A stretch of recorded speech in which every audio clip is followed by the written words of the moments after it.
check.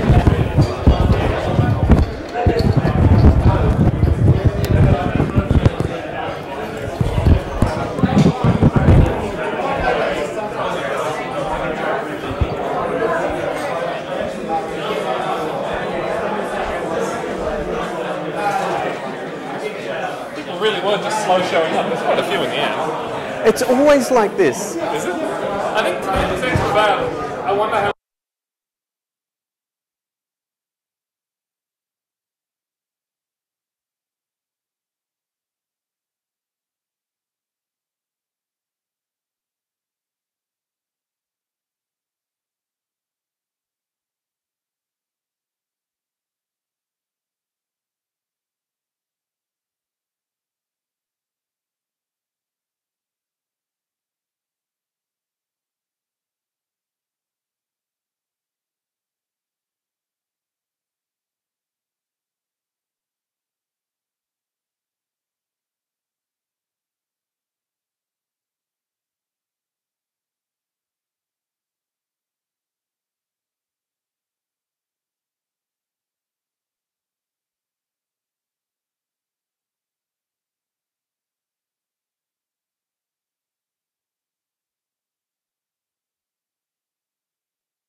The more you know. Welcome. Thanks everyone for coming. I hope no one's still stuck on the trains this afternoon, but thank you for coming along. This month's kind of special. We haven't done anything special, but it's kind of special just because. It was 10 years ago that we started meeting, kind of calling a meetup called Melbourne CocoaHeads that was for predominantly Mac OS and iOS, well, wasn't even out yet, Mac OS developers back in the day. I published, for some reason, about 3 years ago, I sat up and published a history of CocoaHeads, which just catalogued every single meetup I could find. And there were a few missing, and I haven't done it the last few years because I do everything else now instead of just that. But it's funny to look back where we've come and some of the presentations that we did over the years. Sean, I thought your comment in the Slack group this week was great. Chris Miles doing his augmented reality presentation. Now we've got it in the phone itself. Apple bought one of those companies. Yep. And that was the basis of AR. There you go. We had it here at Melbourne CocoaHeads, 2011. Was it 2011? Yep. I think it was, yeah. So yeah, 10 years of CocoaHeads. Lots of memories for a lot of us. Who was around sort of writing iOS apps sort of 6, 7, 8 years ago? Yeah, I could have.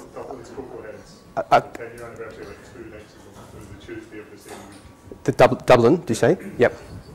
Yeah, I can spot all those people. I'm not sure if we'll go another 10 years, but let's see how we go. If you're wondering who I am, I'm sure most people aren't at the moment, but I'm Jesse. I'm an iOS developer.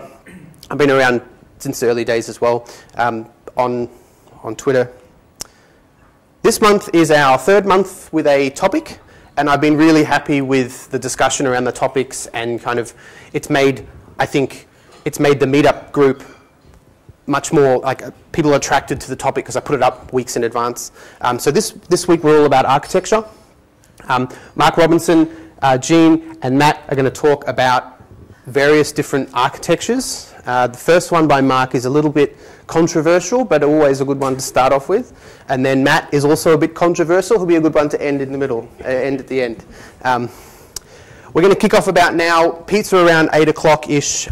Matt's going to present after pizza. We're in a slightly smaller room. I mean, it's the same room, but slightly smaller setup this month. So we'll see how we get the pizzas around through the sides. But feel free to push the chairs out of the way during pizza, and we can put it all back together afterwards.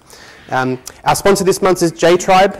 J-Tribe have been great. They've been sponsoring for as long as I can remember. They always pick up 1 or 2 months a year. Tristan from J-Tribe's here to say hi. I'm Tristan. So J-Tribe, we do mobile web apps. We love great technology and do heaps of stuff with those things like Redux and RX and all those cool things. We like apps that matter. We do a lot of charity work and that sort of thing as well. And we're always hiring, especially at the moment. We're looking for great people who are into cool tech. So come and say hi if you're interested. Awesome. Thanks, J-Tribe. Oh, sorry, I got rid of my Outwear slide for some reason. Outwear have generously given us the venue and sponsored a few times this year as well. We've been here every month this year, which has been great, apart from my fault last month. But from Outwear, did you want to, who here is from Outwear? There's normally a handful of Outwear people around. Yep. My name is Ben, I'm the development manager here at Outwear. So yeah, we do a lot of iOS, Android development as well, if you're an Android developer, and back-end middleware. We're also always hiring. You can see, great environment, nice path across the road, so want to have a chat to me if you're interested. Awesome, yeah, and thanks again to Outwear. This has turned into a pretty comfy venue at the end of the day. It was really nice to sort of turn up here every month and set up. I think everyone's settled in. If you'd like to get involved with CocoaHeads, you can submit a talk. We have a dedicated speakers channel on the Slack group, which is super handy for discussing ideas, and there's always a good back and forth there. Join the meetup.com group. RSVP, obviously we don't check at the door, but it's always good to know who came and who didn't. Join the Slack channel, and if you want to sponsor in 2017, we do have a few spots to sponsor, and the sponsorship includes basically just providing the food and drink for everyone. There's not much more you've got to do. Just show me the money, and everyone gets fed. General business. Yao Connected has their call for presentations open, and their conference. So CFP's till the 30th of July. So if you've got any presentations in your head or that you've done before, or you want to come up with something new, they're always open, especially open to iOS presentations in particular. The more iOS presentations they have, the less Android ones they have. So it's the conference is 21-22 September. Yao Connected's been going for 5 years, something like that. Yeah. So it's always a great conference. DevWorld is around as well. Their speaker list is pretty much the attendance list for CocoaHeads, depending on what you're looking at. Mark Edwards and Russell. Russell's from Adelaide, but Audrey, who else is up there? Ashton and Gio. Or it's like... It's missing me. That's 2016. Oh. Well, that's what was happened last year. That's how exciting it was.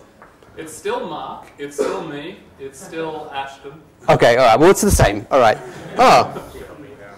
This year's going to be their 10th year. Their 10th year. Well. Yeah, that's why I picked it up. But I didn't even notice it was 2016. There you go. There's my date problem for tonight sorted. It's 2016 in the URL. You just change the URL and it fixes it. What about 2017?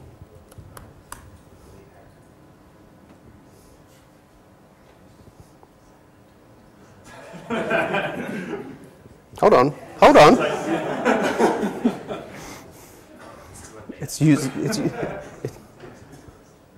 Well, the date's about the same, 28th to the 30th of August. Hold on. Oh, yes, there you go. There's Matt, there's Russell, there's Mark. And Sal Segovian, who's fantastic. Who doesn't want to see him? That was, yeah, that's pretty cool. All right. Oh, we got there. All right, so that was DevWorld. And yeah, Melbourne CocoaHeads sponsorship is available August, September this year as well. Who's hiring? Who here is wants to put their hand up and wants to say a few things in front of us? All right, so I might start from this side, and if you want to just say your name and where you're from and that you're hiring. And I'm Tim. I work at a company called Ponson.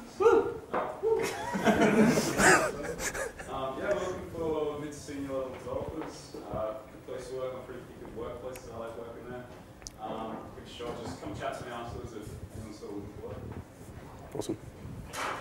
Hi, my name is Filippo. I'm with Red Bubble. We're trying to build a big plus team in the universe, and we're looking for people. We're going to be a section after. Anthony, are you on that team, Anthony? No. Okay. He's not good enough.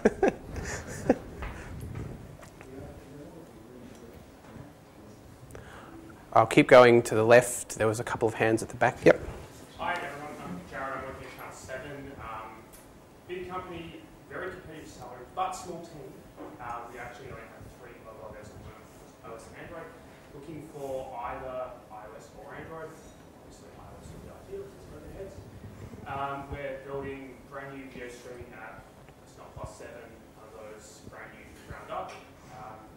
Very cool project, so it's keen. Just come chat afterwards. Awesome. Welcome.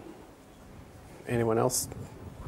Stu. I'm Stu. I work for a company called APS. We do software for big construction projects. We didn't have a mobile team at the start of the year. We've got 6 people on our team now. I've got a couple more roles that we're hiring. So it's a uniquely mobile solution. It's a very complex domain and really interesting. And the company's it's headquartered in Melbourne, but it's a global company. So there's some really interesting opportunities happening there. So yeah, come chat to me if you're interested. Awesome. I'm Sean. I run a company called Itty Bitty Apps. Some of you might know us from Reveal, which is a view debugging tool for iOS developers. This is not a demo of Reveal right now. Reveal tonight. Pretty much every presentation on the CocoaHeads has been Reveal. Can you debug Reveal with Reveal? No, you can't. So Chris kind of smiles, kind of sits there. Anyway, we're looking for people like this, particularly iOS developers. We do consulting in Melbourne for companies like ANZ and AIA Life Insurance and some other companies. So we've done a lot of stuff over the years. Been around for 8 years. We've got a pretty cool office on William Street, and we're looking for Android people as well. Jared, if you know anyone. Yeah, hit us up. Awesome. That was a good who's hiring this month. That was good. All right. We'll jump straight into the presentations. Andy is up first with the month that was. There's not much of a changeover. I just got to work out how DexSet works. I'll give you that, and I'll give you this.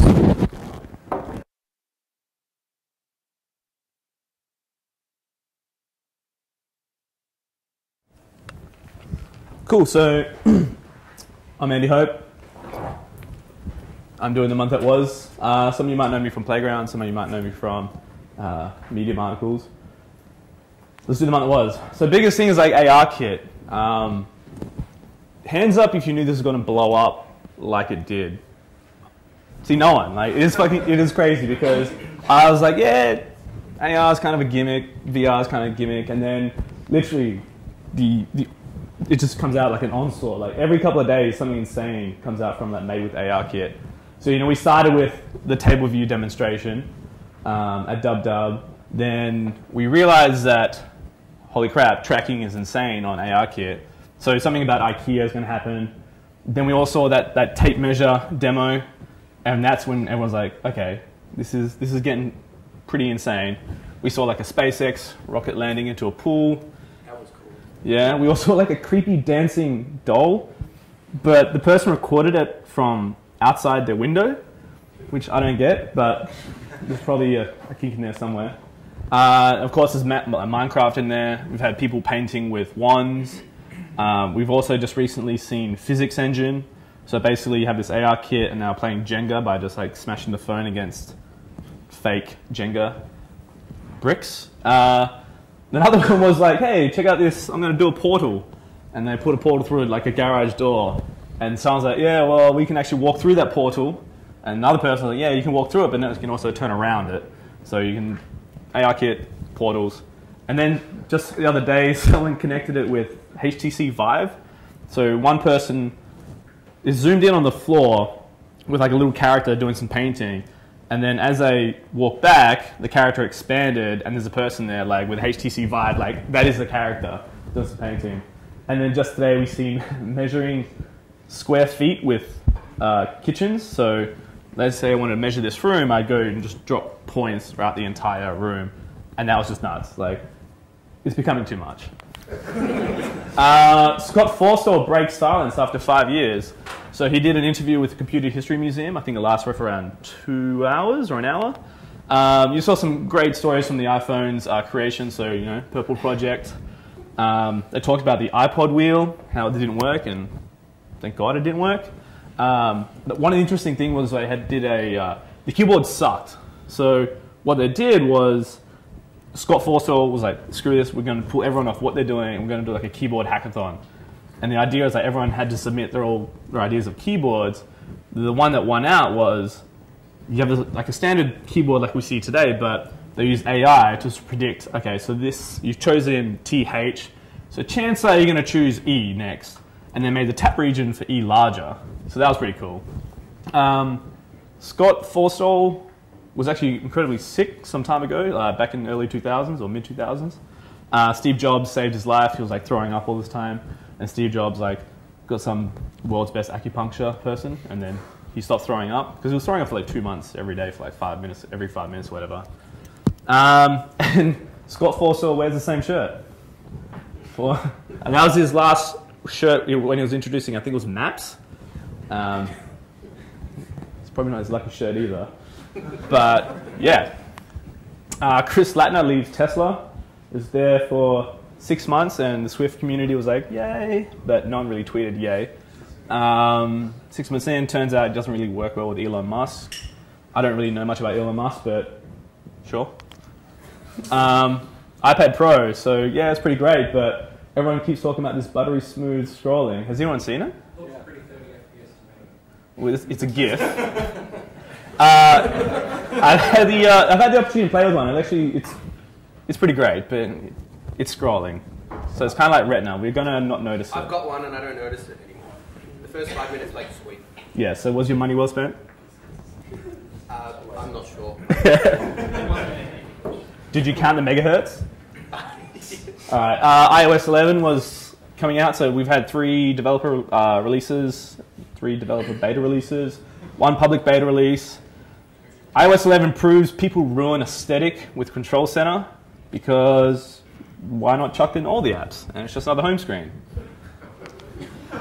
Apple news. So this is the 10th year anniversary, or actually the 10th to this, or last month or this month, something like that.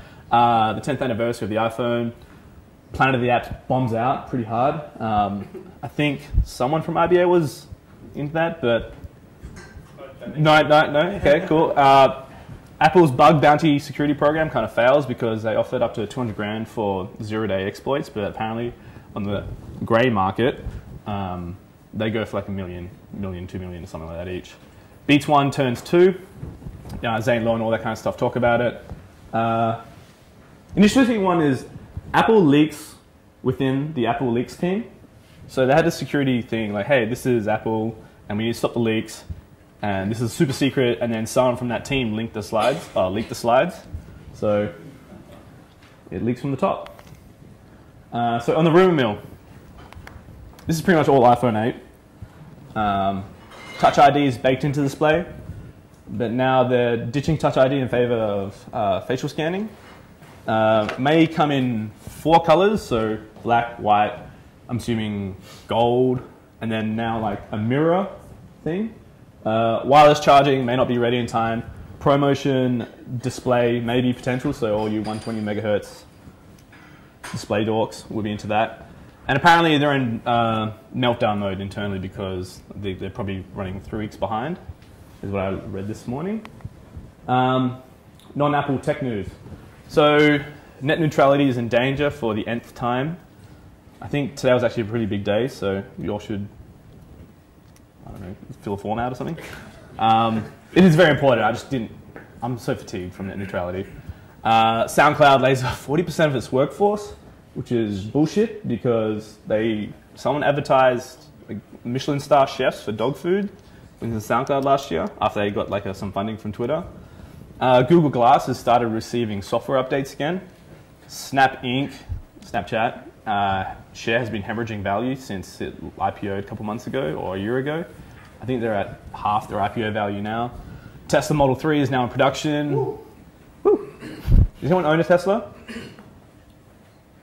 There you go. Drives in your car later. Facebook wants to create a miniature village. And Red are making an expensive phone with holographic display. So I'm assuming that's got to do something like a 3DS display.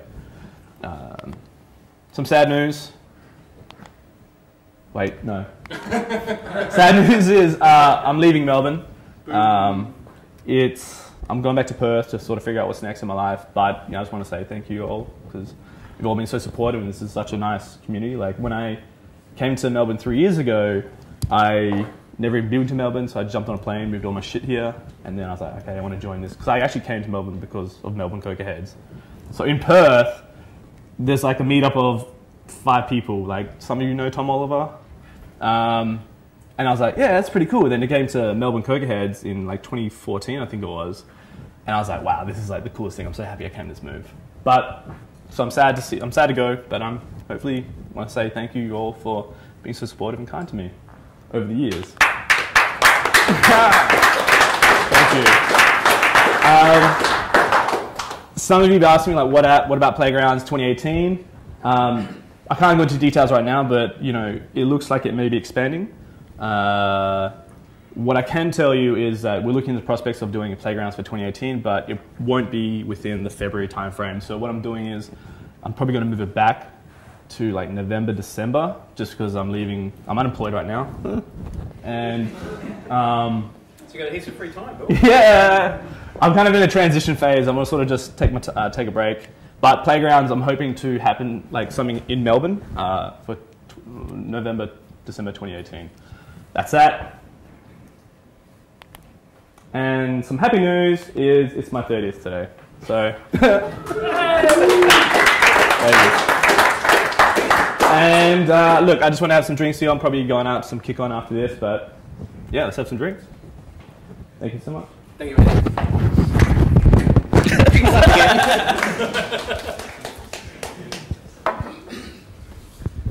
Awesome. Everyone's going to hold you to Playgrounds 2018, Andy. None of this flaky one conference and then go away. If anyone wants to get involved for next year's event in any aspect, please hit me up on Twitter and we can talk about it. So, yeah. Awesome. All right. Awesome. So we'll jump straight into our first presentation, which is already on my laptop somewhere. Hold on. There it is. There it is. All right. So Mark, do you want to jump up and maybe help me with the, what do I push? Present? That's a good question. Yeah, so you want the presenter notes? I'll get those. Where should we present? And click notes. It's a reasonable opportunity to grab another beer for 30 seconds if you like. Yeah, all right, that's cool.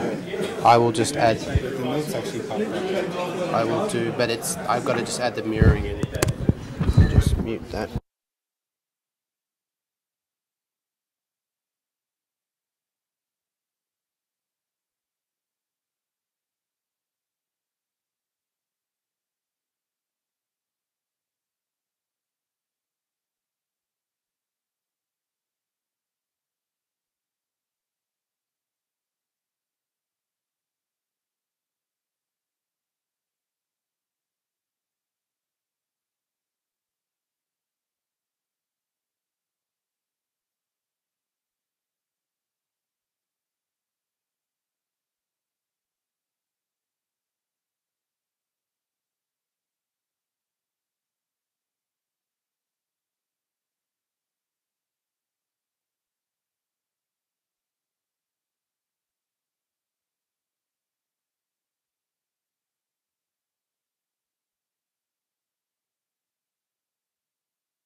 Just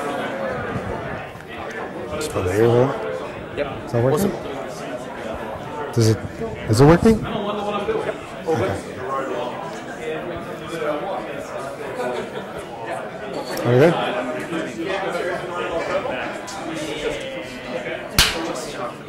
Are you ready? I will just go on ahead anyway. So I'm Mark Robinson. I am a mobile developer for Roam to Rio. And oi, settle down. And basically, I want to talk about our experiences with React Native. I think that's why it's supposed to be a bit controversial. The talk was originally supposed to be about two halves, where the first half was about React Native and the second half was about our experiences. Well, it was more about the technology and design patterns and things we learned from that and how we took that architecture over to Swift. I got a bit carried away with the first half of React Native, so the second half was a bit more about code sharing, but we'll get into that a bit. So, React Native. Does anyone not know what React Native is, by the way, before I start explaining it? Everyone knows what React Native is? You do know what React Native is. I don't care. I'm going to tell you anyway. It's basically a translation tool where you can write JavaScript and it translates it to, I don't know if it actually translates it to Objective-C or whatever else, but it translates the code that can run on iOS and Android. And it sounds really good in theory because, of course, you can write these pieces of logic, these components that they're called in React, and reuse them across several different devices. So the idea for Roam to Rio was that I came on board to completely rewrite their entire mobile apps because I hadn't been rewritten in a while. And we thought that if I did it in React Native, then we could then advance the web technology. So we could take these React components, move it over to the mobile website, eventually to the full production app. It doesn't really turn out like that, but I'll tell you a bit more why. Okay, so the first thing I always get with React Native is a lot of people have opinions on it, but hardly anyone's actually ever used it. And iOS people in particular are very opinionated about things that don't come from Apple. They automatically hate them. And while that's justified or not, I don't really care. But yeah, they have opinions that they don't know about. So I want to go through the common things that people tell me, someone who's used it, and I'll tell you why they're probably not right. So the first of all is I have to use JavaScript. JavaScript is a rubbish language. Why do I have to use this thing? If anyone's actually used modern JavaScript, which is ES6 and whatever they're calling it these days, the advanced features of async await, what's coming in the next 2 years, but it's already in Babel anyway, then they would know that JavaScript is actually a really awesome language, and it's got more in common with Swift than you think. And the worst thing that can happen if you pick up JavaScript is you might just learn something. And if you're really that concerned about types, Microsoft has an amazing language now called TypeScript, which is really well supported. And Facebook have Flow, which originally started as a static type checker, but is now becoming more like Flow. It's also got lots of well-supported libraries and awesome ecosystems. And people who love JavaScript just love making things. They probably make too many things. Things change every 3 months, but at least you've got options. What if Facebook dropped React Native support? Yeah. What if anyone does anything? I mean, even if they did, it's open source anyway, and it's got a good thriving community, and people update it. It's just not something you need to worry about. And to be honest, if you're developing your whole app in React Native, you make a dumb decision anyway because you've got too huge a dependency. It's like any dependency, actually. You shouldn't rely on one dependency too much. Have you seen the licensing? Yes. There's so many rumors about the React licensing. It's basically like you agree not to sue Facebook over React, and they can sue you, but they would sue you anyway if they wanted to. And if you wanted to sue Facebook, you couldn't because their lawyers will lock you up for 10 years. So don't worry about it. That's another thing. Just get it out the window. It's not relevant. And the last but not least, the probably most important thing is what do I do with my Steve Jobs tattoo that I got? It's actually not mine, but it's an impressive piece of artwork. I don't think I ever would get one, but yeah. If you've got one, I'm sorry. I'm not. I want to get towards the actual issues I had. Things that actually did bother me. And this next thing's a bit dramatic, right? Death by 1,000 cuts. I googled image this and work. Death by 1,000 cuts. Don't Google image death by 1,000 cuts and work. Honestly, I noped out of it really quick. But it's not one thing that will get you with React Native, it's 1,000 things, and it's just these little things over and over and over, and things that you take for granted you'll have to fix. I guarantee you'll have to fix them. I just want to go for a small example, right? So our logic was that if we can create the most important things about Rome to Rio, which in my opinion is the search and autocomplete, because that's the main part that people do in our app. I guess for those of you who don't know, we search from anywhere from A to B using plane, bus, train, any mode of transport. So that's really important. That's where people actually interact with the app. So if we can create that in React Native, then we can create an app in React Native. Make sense? But here's the thing, even simple shit, like having a shadow on a UI view and animating that view to be bigger and smaller, what happens is a giant black box appears, and then the rest of the view animate towards this black box. So I spent, actually for a start, I spent a long time trying to figure out why that happened. Then I did figure it out. And then it turns out like you're making compromises on your vision because of stupid things that you have to go figure out and take hours. I've actually got more examples of this as well. I'll go on throughout the rest of the presentation. But don't take it for granted that it's just something you pick up and do. It's really not. And I thought this was pretty funny. There's 1,000 and something issues in React Native. I'm not saying iOS or UIKit doesn't have issues. Swift and UIKit crashes on me all the time. But you're adding 1,000 more issues on top of your issues. And this thing, next slide, this thing, it's a moving target. It gets updated every single month. And that's a release every single month. There's also mini releases in between that. So if you think it's annoying having to update your app from Swift 3 to Swift 4, Swift 2 to Swift 3, imagine having to do it every month. Things that might break your app come out, and you don't know about them. You have to go read the release notes and troll through the release notes because there's quite a lot of them. The other thing is that it's not a first-class language, so it's always going to trail behind a bit the features that Swift 4 will bring or Swift 5 or whatever else. On the contrary, you could say that, you know, if you have any dependency, that's probably true because they need to update their dependencies to use the latest Swift. And yeah, that's probably fair, but it's probably going to be quicker than Facebook or otherwise trying to figure out how the new compiler or whatever works and then doing that. So actually, one of the things I want to touch upon was these are the first-class languages now. Probably Objective-C not as much. Kotlin is now, but I think the Android community are going to go through what we went through for a couple of years, where eventually people will transition over to using Kotlin. Now they mostly use Java. Long story short, I think if you're ever going to want to use React Native or something like React Native, code sharing, make the foundations of your app in first-class languages. Because even if you're a web developer and you know React in and out, you're going to have to do this anyway. At some point, you're going to have to do some glue code, you're going to have to do something custom, and you're going to need to know this. So why not start there and build something on top of it? The goddamn documentation. I want you to go and read the React Native documentation, and you know what? You'll come back to me and say, "What are you talking about? It's great." I'm like, "Yeah, it is pretty great, isn't it?" It sucks you in, and then see if you've got something remotely not in the documentation. Good luck trying to find that thing, because it is not documented. They'll come out with it. Like for example, Facebook had this thing called a list view or something, original name. And then they came out with a new thing called flat list, which was a higher performance list view.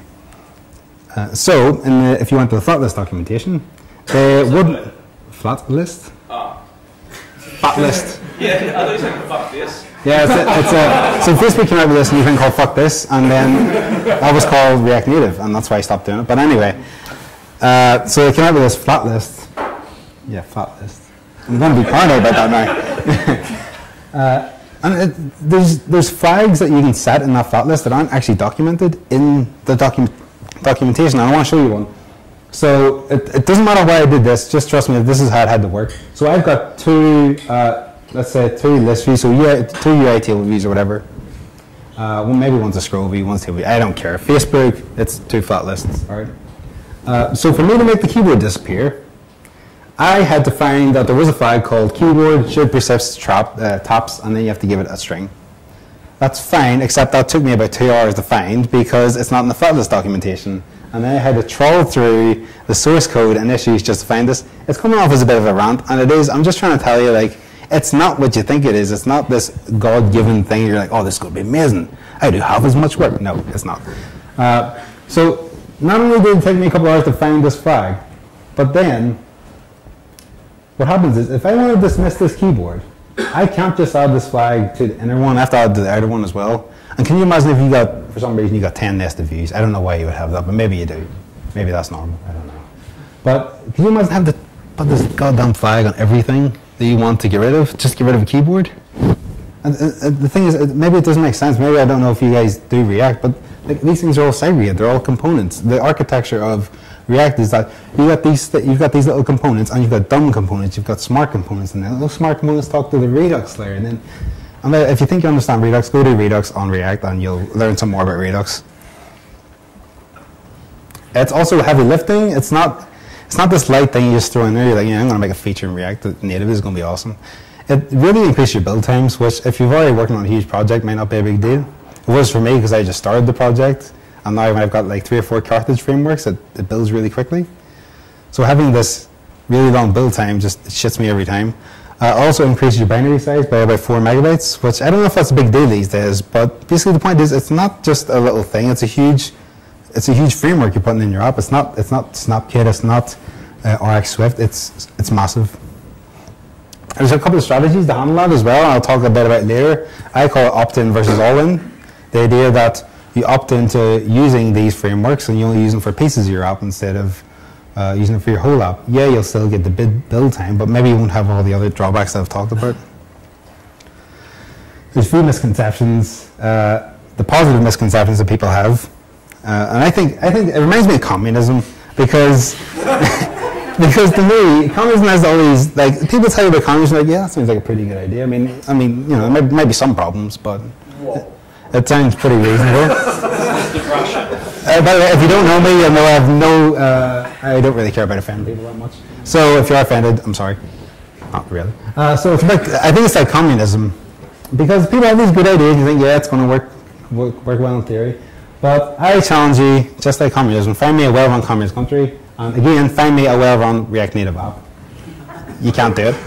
So I want to go through these one by one. You have to write it once, mostly. You know, you share maybe, the idea is that you share 70% of your code. It's not actually true, because off the get-go, you already have to do glue code between React Native and Swift, or React Native and Java. And if you want to do a custom feature, for instance, at Rome to Rio, we show travel routes on maps.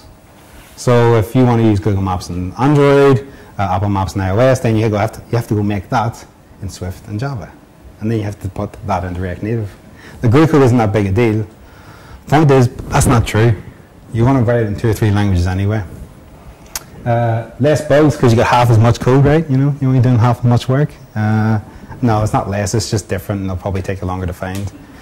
Quicker development cycles. Maybe. I think if you've got a talented iOS engineer and a talented Android engineer, you'll probably get it done quicker. And I've made that bet with Rome to Rio, and so far it's going pretty well. We spent about 4 or 5 weeks on the React Native app, and I think we've already surpassed that, 2.5 weeks of writing straight up Swift. And our Android engineer just started. He's caught up pretty quickly as well.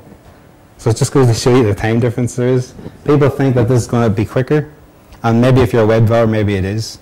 But then that web developer has to talk to a mobile developer, and it's just not as straightforward.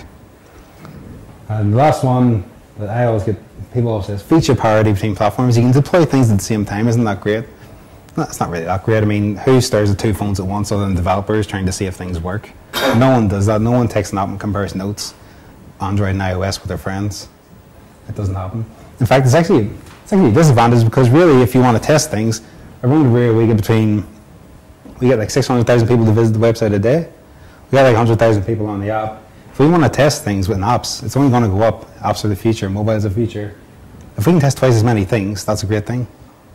Because at the end of the day, it takes 3 days to get through the App Store anyway. Maybe it's a day now. I think, well, as a bit of a background, I took 6 months off being an iOS developer to be a web developer, because I actually really believed in this stuff.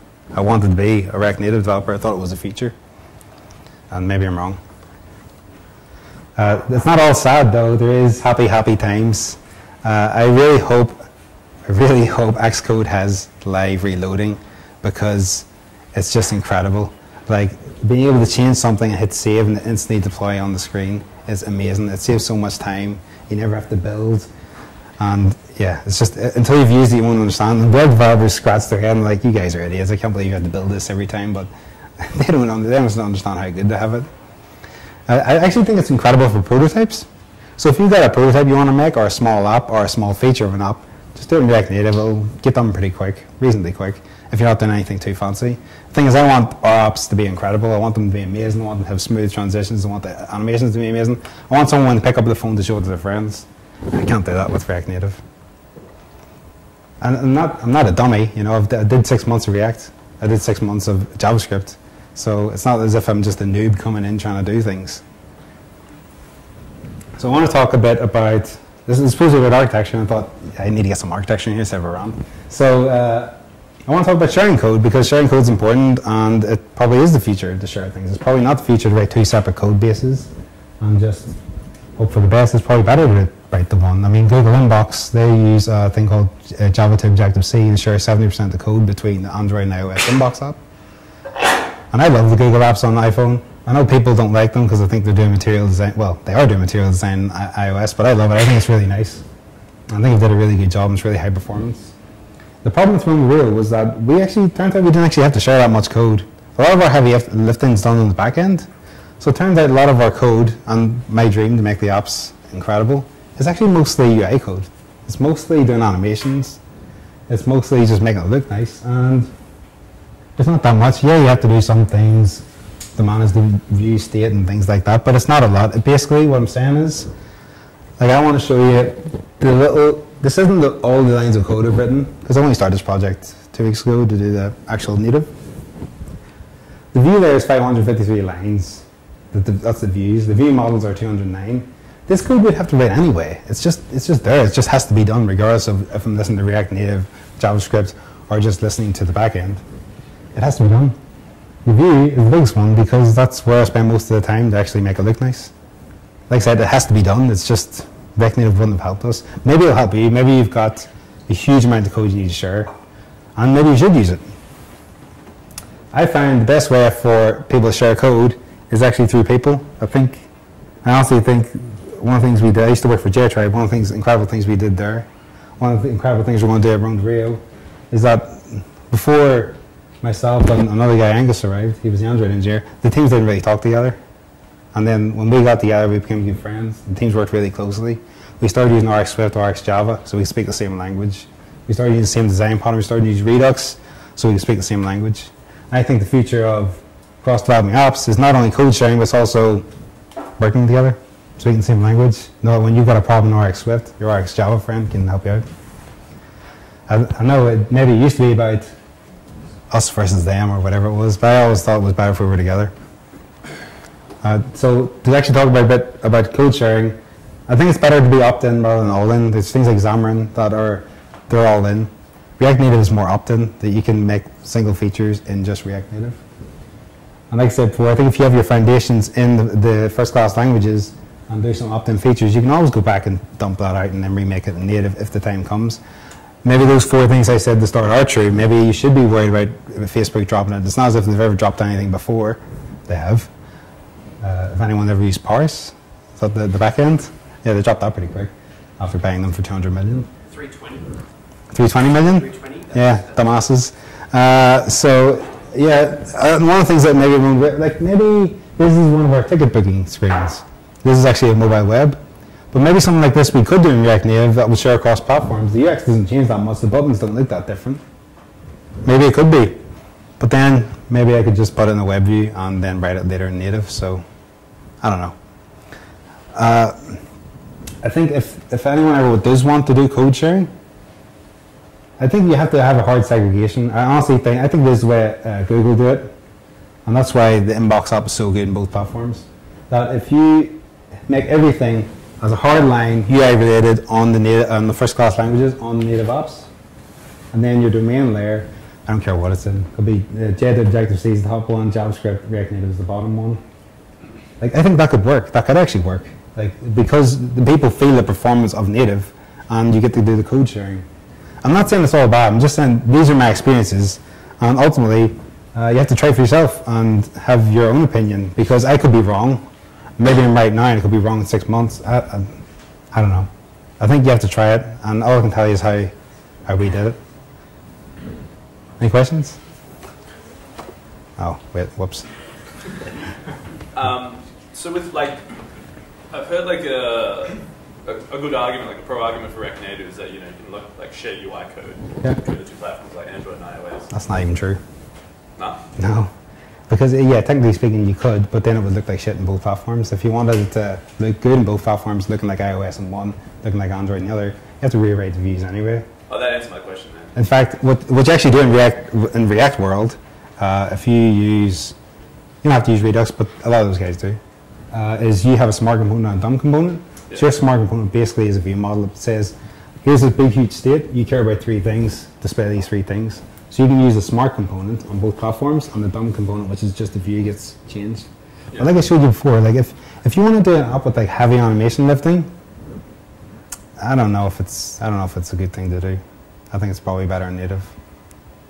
So you're saying logic, React Native, view? Yeah, if you want to do it that way, I think that's the way to go. That's the way we've certainly do it in the future. We have this idea with RX Swift where our view models and basically are a mini reducer if anyone's ever used Redux. So the view models reduce these actions coming through and send basically it's a smart component. It sends a state, UI state through to the view, and the view just renders it. So at any moment you can take out parts of that and just replace it with other things. So I could replace it with React Native that returns a state. I could replace it with Java Objective-C. So if you've probably decoupled your code, there's a lot of things you can do. Yeah, I hope that answered your question. Reese's Pieces. What would be the biggest things you miss about the React Native? Library loading. It's so good. It's just so good. Like, you don't understand until you use it. The other thing is, I actually really like JavaScript. Like I said at the start, I really went all in on it for about 6 months, and I love it. I think it's great. And it's got so much more in common with Swift than you think. I really missed optionals, I'll give you that. But it's a really nice language, so I miss JavaScript a bit as well. And the absolute YOLO round that JavaScript is, you can just throw things at functions, but it's fine, it's going to be there, don't worry about the type. And people think they're crazy as well. They're like, how do you do this without types? And after about a day, you just forget about types anyway. So. But we come from no types. Yeah. Objective-C layer. Neither strongly typed. Yeah. We didn't really hear you much, but still just question is what's the difference between using React or using Cordova or Titanium or any of the other frameworks? Well, React Native it's actually native performance. So I'm not sure 100% sure how it works in the underneath, but on a basic level is that they will translate the JavaScript to be, let's say you have a view in JavaScript, it'll be a UI view in native, or at least it behaves like that. So whereas Cordova is actually just rendered in a web view, React Native actually uses native calls, native pieces. Titanium uses JavaScript, but it does try to use native components. So what's that, sorry? Titanium? Oh, Titanium, I don't know about Titanium, sorry. Yeah. I don't know about Titanium. Titanium's like Cordova, isn't it? Where it is rendered in WebView? JavaScript with native. Okay. Yeah. I know there's Ionic as well. Ionic recently released Ionic 2, and they were like, this is amazing, you know, we got close to native performance. And then when you actually look at a table view with Ionic versus React Native, it's like stuttering mess, so they're not that close. The question is that why would you want to use a framework? Why not use the native Swift libraries or whatever? It comes down to code sharing. If you've got an set of apps that share a lot of logic, you can share a lot of logic in JavaScript, and then do the views in native, or you can do the views in JavaScript. I think the main purpose is code sharing, and other than that, Facebook has about 2,000 JavaScript engineers sitting on their bums all day doing nothing. So I thought, why not get them to do some mobile work as well? Otherwise, why would they make it? Anyone else? I just want to say quickly, we're also hiring. I don't know if this is the right place for it because mostly we're iOS people, but we need we need some full stack engineers and some data scientists. Trust me, I'll come back. I don't know if you want me back, but I'll come back anyway. And we'll want iOS people and we'll want Android people. So that time will come, but I have to get the first version of the app out first before I do that. Thanks very much.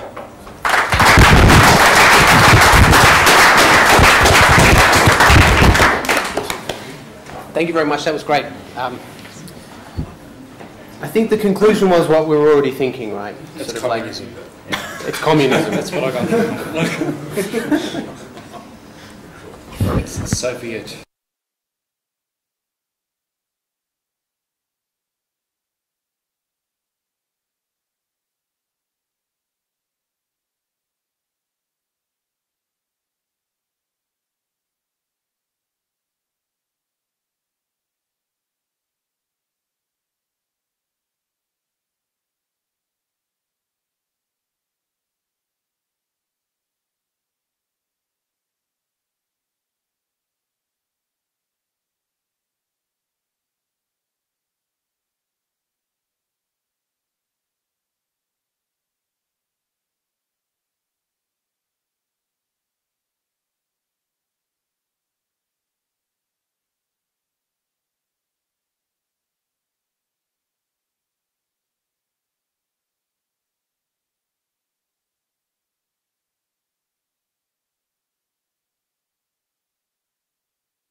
Should we start? Yep. Yeah.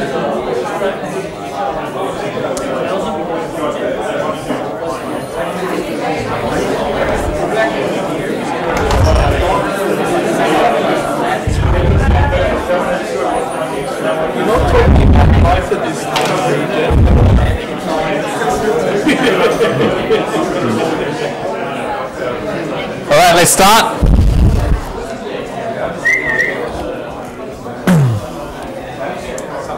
All right, so this talk came around a few weeks ago when on the Slack channel I was saying to Jesse and then pretty much Andy that if the topic is architecture, maybe I have something to share.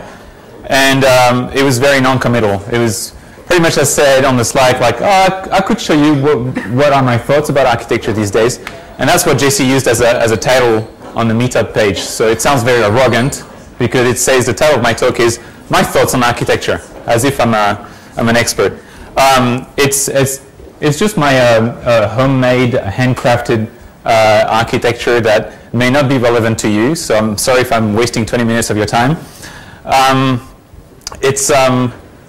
It's just some learnings and some tinkering and things that I'm pretty happy with, and it helps me work faster and produce more code cleaner and faster. And I think it could be relevant or not. I hope it is. Just one note about modular architecture. When I mean module, I mean features, UI modules. I don't mean like Swift modules or anything in case there was any ambiguities. So architecture quickly, what I mean by architecture, and how is it relevant to this topic. I did a little bit of Wikipedia research on what it means, and the bits that I thought were interesting is architecture is the science or the technique of designing, and it's important that it's designing a unifying and a coherent structure. The coherent part is important, I think, especially if you're maintaining a large code base. That is Moscow, and that's also Moscow. Just in case. We're staying in the theme tonight. There's more coming, wait. If you look at Wikipedia software architecture, they say that apparently they claim that computer science is complex. And people dealt with this complexity by thinking about data structure and algorithms and separation of concepts. That's straight from Wikipedia. I'm not making that up. Really? You think this is complex? No. So it begs the question, how do I design my code and how do I give it what is good structure? So as I said, modular. So each module, each screen does one thing and simple thing and is relatively independent from the other modules. And there's some sort of separation of concerns at the business logic level. Reusable, why not? The best code is the code I don't have to write. And layered, it means separation of concerns at the architectural level. So you have your network layer, you have your UI layer, and you have database layer, whatever. And how would that influence my code? I want to have a code that's maintainable. I want to have a code that's testable and adaptable. By adaptable, I mean that all the modules can easily plug to each other. For example, if you're building Instagram and the show picture module, you don't want it to take like a string or NS data. You want it to take a UI image or maybe a URL to grab that. So it's simple. It has easy inputs and easy outputs.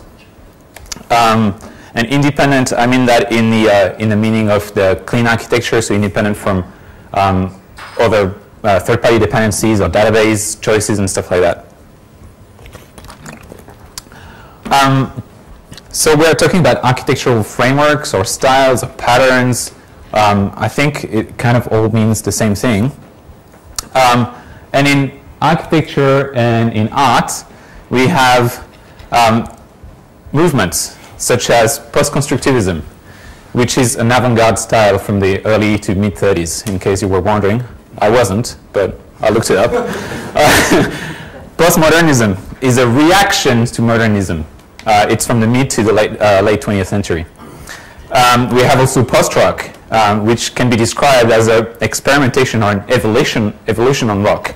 So I think where I'm leading is that my train of thought at the moment is post-Viper, or post-Viperism. Why I call it post-Viperism, it's because it's clearly learned from Viper, and I don't pretend I invented any of the concepts I'll introduce later. So is post-Viperism an avant-garde? No. Is it a reaction? Is it a reaction to Viper? Yes. No more presenters. If you've followed, if you've learned, and if you're a fan of Viper, and every night you go to bed thinking, I wish I can write more Viper code, you're like, yes, no more presenters. No more header files with protocols, which add so many useless files. And no more factories. So staying in theme tonight, no more factories. But conditions apply. It's also an evolution of Viper because, like, come on, Interactor, it's just a controller, right?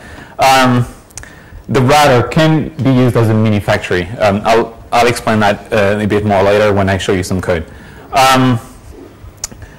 What's the modular architecture? Unfortunately, I don't have a fancy acronym for it, so I just call it modular architecture or just my architecture because until tonight I didn't have to present it or explain it to anyone.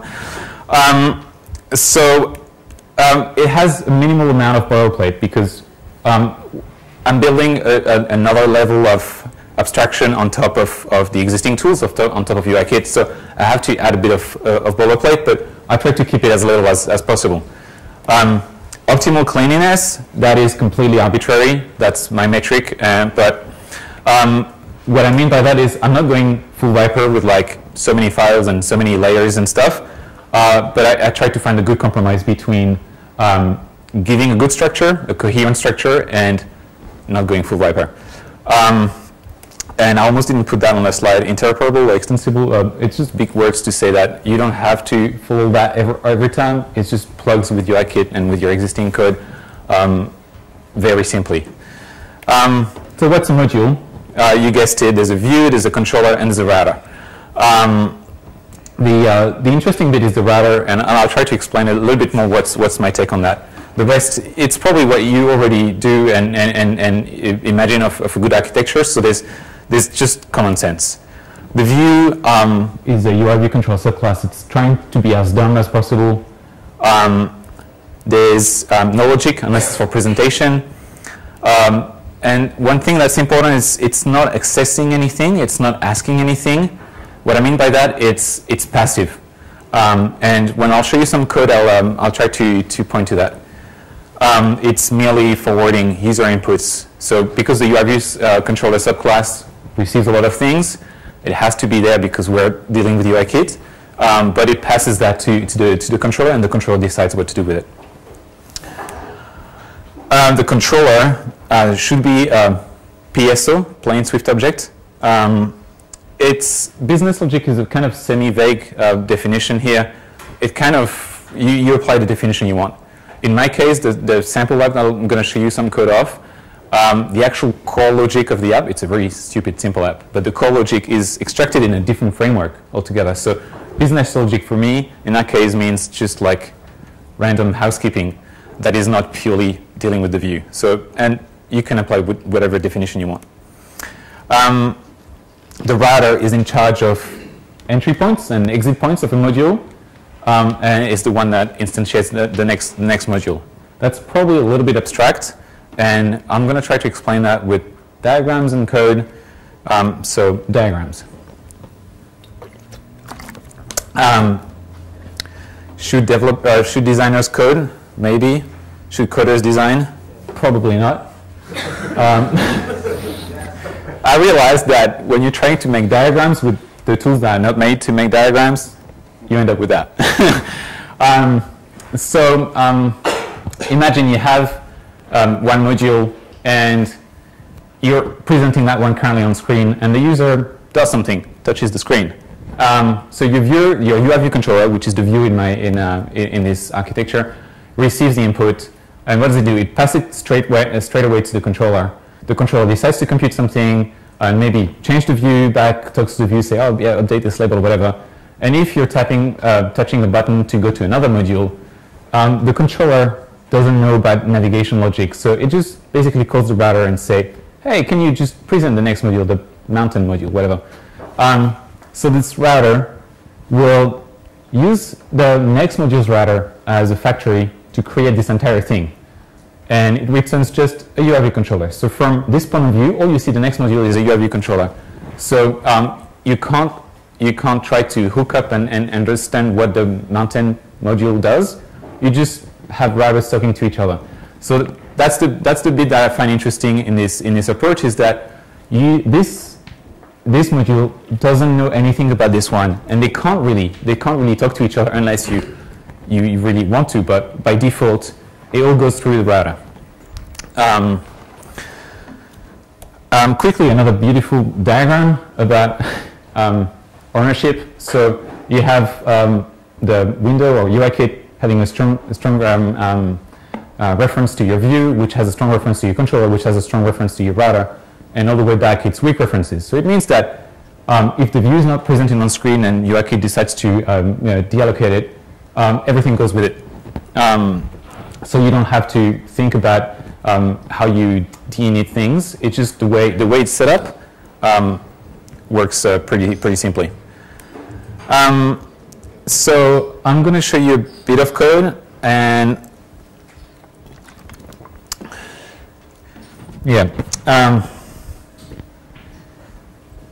disclaimer, I've never wrote Swift code at work. I've only learned Swift myself in the last few months.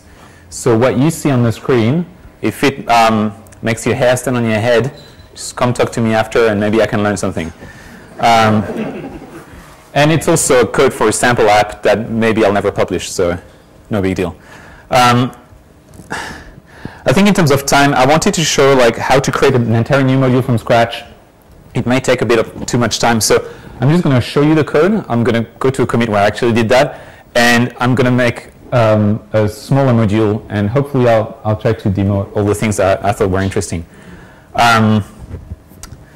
Yeah, let's do that. All right, so first time demoing code. I'm probably going to switch to mirroring. It's probably simpler. And okay, we can't see anything. Xcode 9, you can just go Command plus. Thanks. Okay, so quickly, just so you understand. I've never seen that before. Just so you understand what. I've never seen class before. How does that work? Is that the maximum size? Yeah, because you're on red. Press command 1 is the maximum size, or 1 or 2 or 3. Yeah, that's. Can you see anything? You can resize it a few corners. Oh yeah, right. Cool. I'm going to show you the sample app first, so you know what domain we're talking about. It's a really stupid app that I use as a kind of a playground, like a real-life playground for myself. I've called it B because it's a spelling app, and I'm really not good with puns. And the keyboard is not hooked up.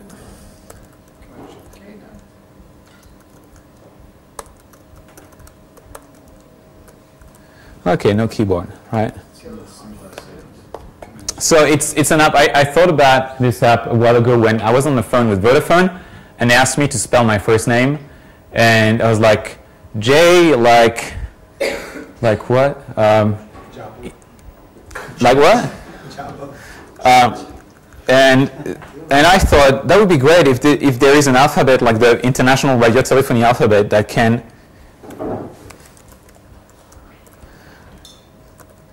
do that for you. Like what pilots use and this kind of stuff.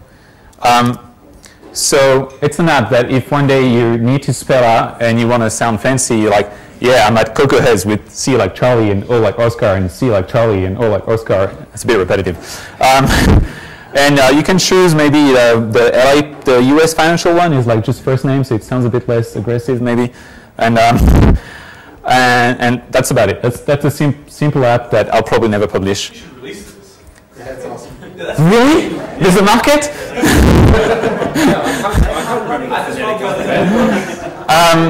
But here you see, because it's a side project, I didn't wrap to the second line. So the code I wanted to show you is how to build this new module that actually will show you that. So that's why it looks even more shit than before, because I did that today. Emoji, you have to say smiley face with open mouth and closed eyes emoji. Yes.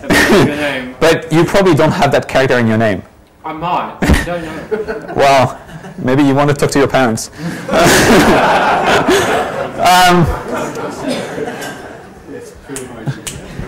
So you can't see the what? You're right. Maybe I'm going to try and change the resolution so we can actually see something. No, wait. You're playing with fire now. Yeah, am I? Okay, so I'm just going to zoom. Maybe change the theme to presentation. No, I'm worried about that bit. So That's much better. here, yeah, but you can't see. Yeah. All right. So the main screen that you just saw here, I call that the spelling module because that's where you spell the words, I guess. And that module that you can see here is the letter module because that's where you zoom on one letter. So I wanted to show you how to create this module, but I'm just going to show you the code quickly and the bits that I think are interesting. And then we're going to create a much simpler, easier module. So you see you have a view, a controller, a router, and here you have the actual designable view in Exhib, or you can use a storyboard. The bit I was saying about the view not accessing or not asking for anything is, can we see all of this in one screen? Yeah. So on the left we have the letter view, and on the right we have the letter, not the router. Letter controller. Yep. What it does is the view is instantiated and is present on the screen, and here it calls the controller because that's one way to do it. To say, hey, I'm on the screen. Tells the controller, I'm on the screen. Then the controller says, well, by now the letter controller knows about which letter and which description to show. So that probably is a good time to update the labels. What I mean is, here, to make it even more explicit, those properties should probably be private because you don't want the view starting to access directly. You could do that here instead of telling the controller, hey, I'm on the screen, what should I do next? You could just have the view, for example, accessing that from the controller. And if you start accessing that, you can start having logic in the view and say, oh, if the label is too long, or if the label says it's an emoji character, I can describe that, I can know it's an emoji character, so I'll present something different. But you don't want that kind of logic being in the view. So that's why I try to keep the view as dumb as rocks. It just tells the controller when something happens, like I'm on the screen, or the back button was touched by the user, pass that to the controller, and then the controller decides what to do. The controller decides what to do because the controller knows about the view, so you can call back on the view and say, hey, you should update your label. The other bit that I find is interesting with this modular architecture is in the router. So the router is the one that creates the module from scratch with a kind of factory method, a static function here, hooks up together and returns just a plain UIV controller. So the one who's asking for the module just gets a UIV controller. So they can't start thinking, oh, I may inspect that property or that thing, because you have nothing more than that. That's probably not the router I want to show you. This one, the spelling router.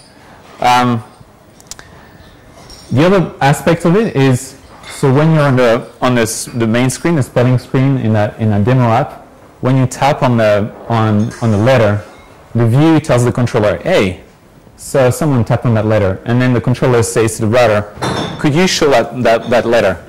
the controller itself doesn't know how to present a new module. That's not its duty. So it asks the router. And the router decides that, for example, if we have a navigation stack, I'm going to push that. And when you create a module, you can also pass it a completion handler. So what's really nice about this is that you have the way you present a module here and the way you dismiss a module a few lines apart.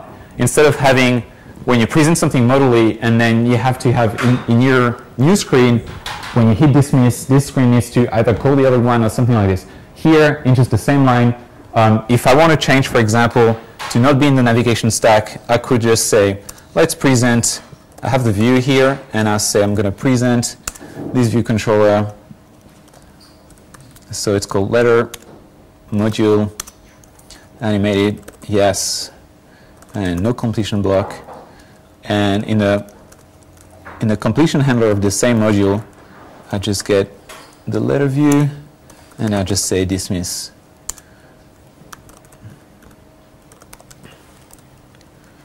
I don't need that anymore. And so it means that I can change the entire way the app presents and dismisses a module, and I can change and I can rewrite basically my views very simply. So now it's presented modally, and previously it was presented on a navigation stack. That could have some implications if you want to have your app that is dynamically routed. If you follow HTOA's best practices, you could have each module knows what to do, but the router could load something from the server, for example, and present each module depending on some logic that you have somewhere else. So that's one aspect of the router that I really like, is the routing logic is separate. The controller only deals with what this module does and is not polluted with UIKit code. So the one thing that I ended up realizing when I prepared that talk is, okay, that's nice, but we can do that in many other different ways. And I like to work on my tools as a developer to try and make my life easier. So if we were to, okay, let's try and create quickly a dummy settings module. Let's say when you're on that screen, you want to have a settings button that will show you some settings. So let's try, imagine we're going to create a new module, and we're going to call that module settings. So here in the spelling module, the view is loaded from the storyboard. In the letter module, the view is loaded from the neat file. You could also create a view completely in code. So if you want to create a new module, and you have to create a view, and a controller, and a router, and if you do Viper, and you love it, and you want to create a presenter and a wireframe and all that kind of stuff, you're like, all right, cool, I'll create a new settings controller, and I'll create a new settings view, and I'm going to create a new settings router. You get the idea. And then you write all the same thing all over again. So let's not do that. A better approach would be to create your own Xcode template. So I created the app module Xcode template with a beautiful icon. I think my next job will be a designer job. So, and you say, okay, I want to do a settings module, and my view will be loaded from storyboard. And what if I don't even want to use a router to do all of that in code, because I could just use segues as an entry point? Let's do that. So we create the settings module. It creates a bunch of code for us. The router has still the factory method called entry point. So if you still want to use that module in code, you can do that. But now it has a few snippets. That's the best way I could find to do that. You have a few snippets that it tells you, add that to your presenting module. So let's go to the presenting module. We are in the spelling view here. And I'm just going to, just going to paste that here. So it's a prepare for segue callback from UIKit, and it's a new IB action. And now let's go create the actual view, because I said I want this view to be in the storyboard. Let's go create that view. Thankfully, I prepared it before, because otherwise it would be very boring. So I have this view with like some settings for the app, and let's just add a settings button somewhere. So yeah, we have a settings button here. And I'm just going to create a segue, and I say present modally. And here, the close button, I'm going to hook it up to the exit segue, which is the IB action that I did recently. And I just need to tell this scene that it is my new settings view. That's pretty much it. And what it does, why did I do that? I create that new view in the storyboard, but I still want to retain my architecture with a view and a controller and a router. And I would have to wire that up by myself all the time. And if you're using segues, where do you do this? At which point do you intercept the view and you shove it the router and the controller and hook that up all together? So that's what this generated code from the template does. And maybe I'm just gonna will it work? Probably. So the new settings. Yeah. So I'm just going to print when each object is initialized and deinitialized to show you that. It's obviously it's a very simple settings module with no real logic written yet in it. But the idea, if the simulator launches, there's this beautiful. It's not mirrored anymore. Where is the other screen? No, here. It is mirrored. Okay, so we have this beautiful settings button here. So it intercepted from the segue, it intercepted the UI view controller. What? Yes. Okay.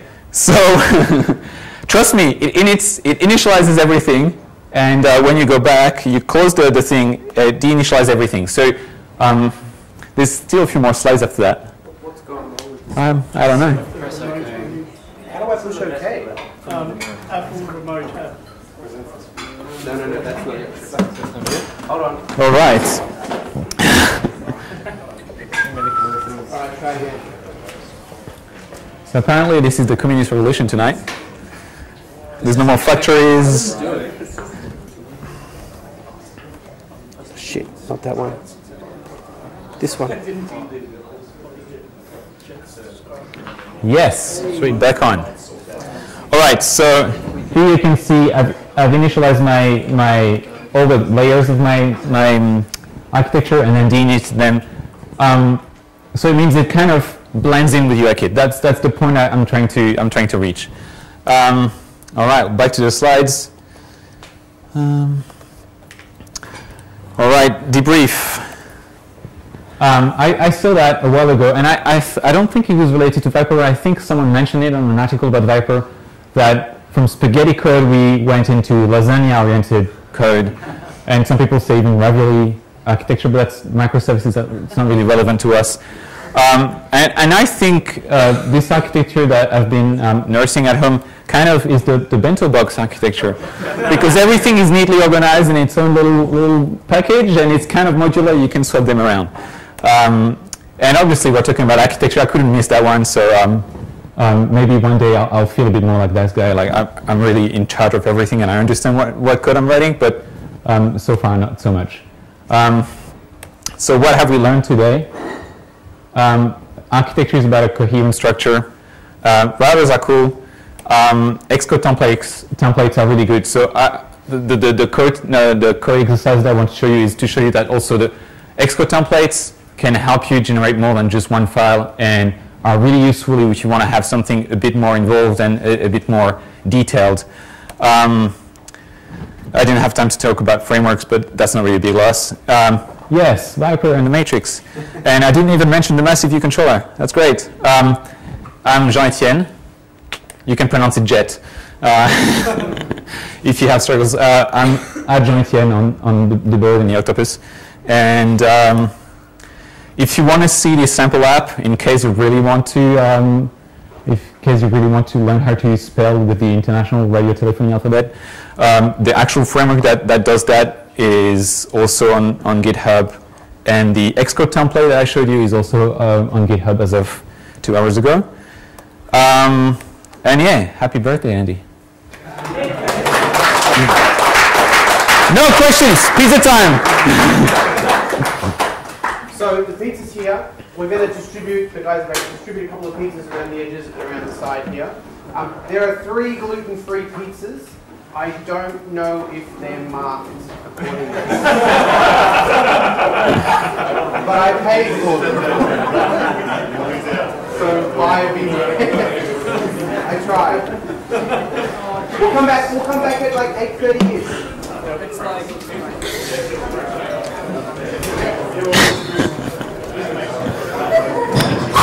it's good, man. Really good. How long was it? I was 3 minutes. Perfect. Jesus. Oh no, other way. And I cut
Yep. I can take as long as I want. Best case scenario, 9. quarter past. Worst case, quarter past. Worst case, quarter past. Aim for about 9ish. Yeah. That's a lot. Free cake?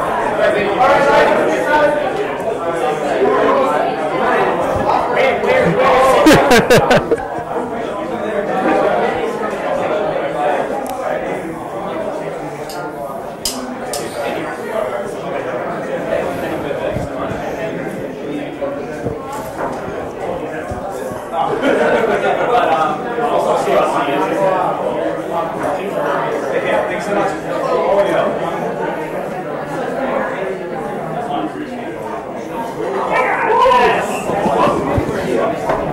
Oh, yeah, sorry.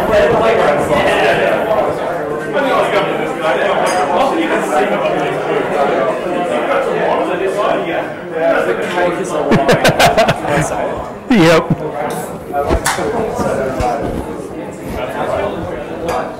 I've got to give the cake.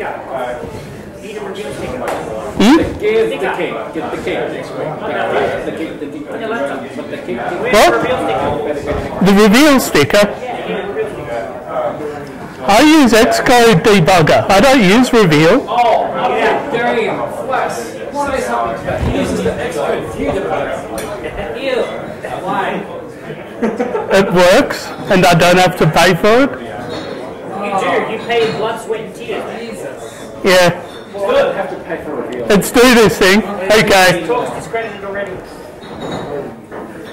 I'll just wait patiently for people like Stu to sit down. He takes his time. Oh, Stu. Oh, you got a broken down.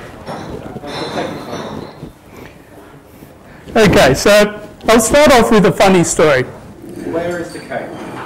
I will get to that. I prepared my slides as I do an hour beforehand at the pub, because what else do you do as you're drinking beer than prepare a slide deck for a presentation? And then the first presentation came, and Mark, his first slide was there and back again. Exactly the same first slide that I had. Sorry.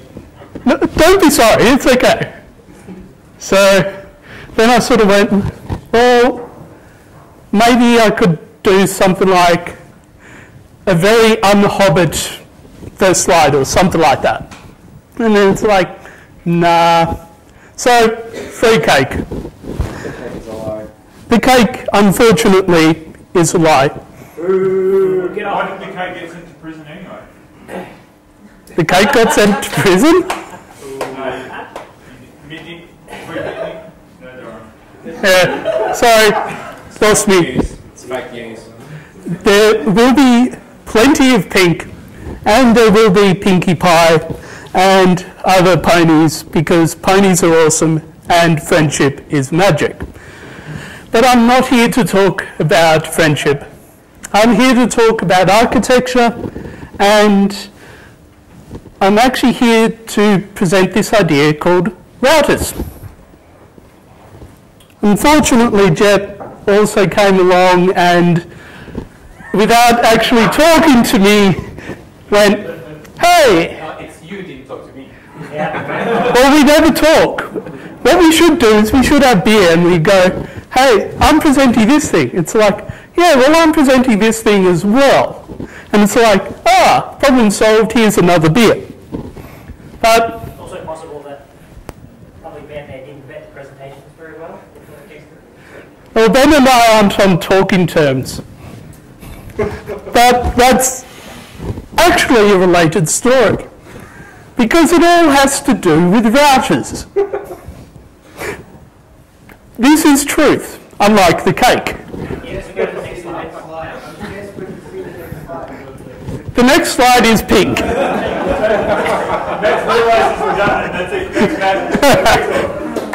There is more to this talk. I like this slide.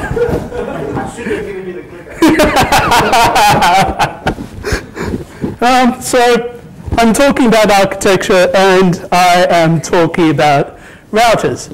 But I'm also talking about some other stuff, and that other stuff in there is a framework called ReSwift. And ReSwift we've heard about a little bit before, and is actually an implementation of the Redux pattern. So if Jet didn't come along and steal absolutely all of my ideas, Mark did as well. So you're going to get me ranting, and it's actually worked out fairly well because I can take both of those ideas, expand upon them, and show something awesome and pink and full of ponies. So there are some bits we know in this whole story. Those bits are ReSwift. So ReSwift is an implementation of the Redux pattern. The other thing that we know quite well is UIKit. It is our bread and butter. It is everything that we use day to day. These things are the basic building blocks upon which I'm going to be presenting the idea. So we've had the history, what we're building on top, what we're building on top of, and now where we're going. And that is this idea of routing. Now, as Jet presented just before, routing is this idea of how do you isolate the presentation of a view controller to its own small actual class, its own isolated component.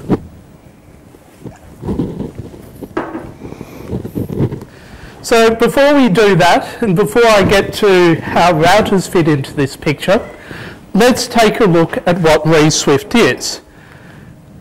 This is what it is. This is the basic concept of how data will flow within ReSwift. This is the Redux pattern, where you have a view.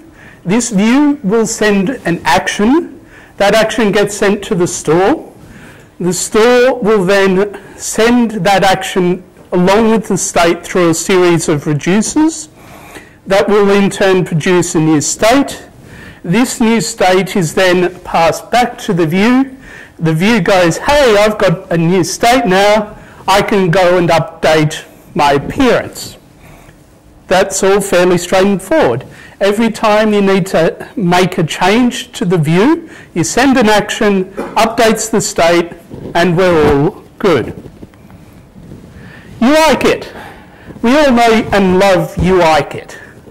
As Jet presented it before, he ultimately was calling stuff like present view controller or UI navigation controller, push or pop or whatever from his router. This is the same. We are not actually getting away from UIKit. We are not actually not handling view state or window management ourselves. We are still using UIKit.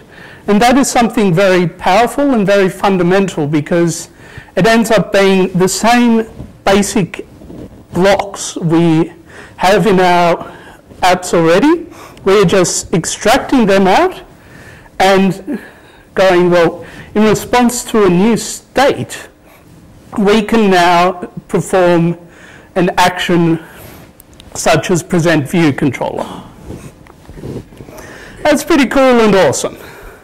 So what's the problem being solved? Now, when you have an app that uses the Redux pattern, you have a state, and that state is a representation of absolutely everything you need to know in order to present a view on the screen. It is every single bit of information. Some people go, oh, I only want some information on there. No, that just doesn't work. It needs to be absolutely every single bit of information presented in this state so that if you've given a state and a view controller, you can then present everything as required. Where does that leave the navigation? As I see people just disappearing in the background sneakily. I'll blame Fletch later. It's okay. So Navigation. How does navigation fit into this idea of a single application state that is your representation of everything? Well, if we take the idea of a UI navigation controller, we have a root view controller, and then we have all of these other view controllers which are pushed onto this navigation stack. That's fairly straightforward, fairly well known. What if we then decided, hey, let's identify each of these view controllers as a string. Welcome back, Fletch. So a view controller represented as a string, and we then have a series of strings in an array that is our representation of where we are within the app. That's actually something fairly powerful and something we can actually then store in the application state. We take this series of strings which represent our view controllers, store it in the state. So if we are then presented with a state and a view controller, we know every single step along the way to creating this hierarchy of view controllers within a navigation stack. So I've kind of moved a bit more past what the problem being solved is and into the actual solution. And that is a representation of state. We want absolutely everything, without any exceptions, represented in this application state. So I mentioned before that we have this idea of strings representing view controllers. And this is from an app I've been just throwing together in the past couple of days, where two particular view controllers are one that represents tags and another that represents faces. I will demonstrate this app shortly, but for the moment we sort of know two view controllers, tags and faces. These are well defined, as in they're strongly typed bits of information that exist within our app. We then have the state of the app. In this case, there's going to be a whole lot more that will exist within this state, but part of that is a navigation state, and that navigation state is what holds our array of view controllers represented by strings. If we look back, one way of representing that is a route element identifier. That in itself is actually just a string. Nothing more than that. If you get the raw type or the raw value of one of these bits of the enum, you'll actually get the string. That's pretty cool. So, having set out a lot of the bits and pieces, the problem being solved, and also how and where we're wanting to go, let's have a look at some code. I'm actually pretty good on time, which is rather amazing. So, first thing I'll do is I'll bring up this app. It's kind of good that two talks before set out the basic ideas. Now I get to expand upon it, show a really good concrete example, and then hopefully open up for some questions. I did promise some Pinkie Pie before, didn't I? Oh, this uses the new API you found for ponies, doesn't it? Yep, pony for faces, as in pony fac.es. All about My Little Pony. It is amazing. So, Pinkie Pie. Eventually, after some time, this is just a demo app. It's actually in the background grabbing a whole heap of images. While it's doing that, let's start looking at some code. So the first thing to look at is probably the state. This is our representation of absolutely everything that exists within the app. In this, we've got a series of tags. Those tags were what was displayed at the start on So if we hit good old back button, all of these are the different tags. We'll try a different tag this time. And what we get to now is our faces. Again, these faces are stored within our app state along with the navigation state. One of the things I should probably have mentioned before is with regard to the problem being solved is a lot of people these days are using MVVM, which is model, view, view model. What that is you have your model, which is your raw representation of your data. You have your view, which is, in iOS terms, the combination of your view controller and your view. That is everything relating to the representation of the state the representation of the view as in its life cycle and how it draws itself on screen is in the view. And then you have the view model, which is all of your business logic.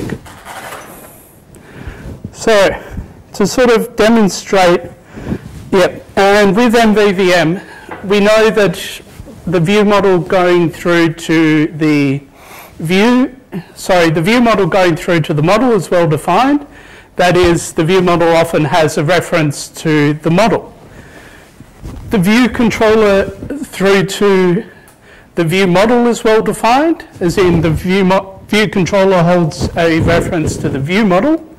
But then there is this gap where you have the view model and you go, well, from the view model, how do I actually then get back to the view controller?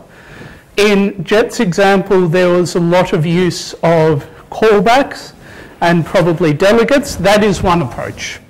I think there's a better way, and that better way is to be using reSwift, whereby from the view model, you will send off an action that gets passed to the store. The store will then send that action with the state through a series of reducers, produce a new state, and that new state then gets passed across to the view controller. So the view controller acts as what's known as a store subscriber, which is something that will subscribe to changes of the application state.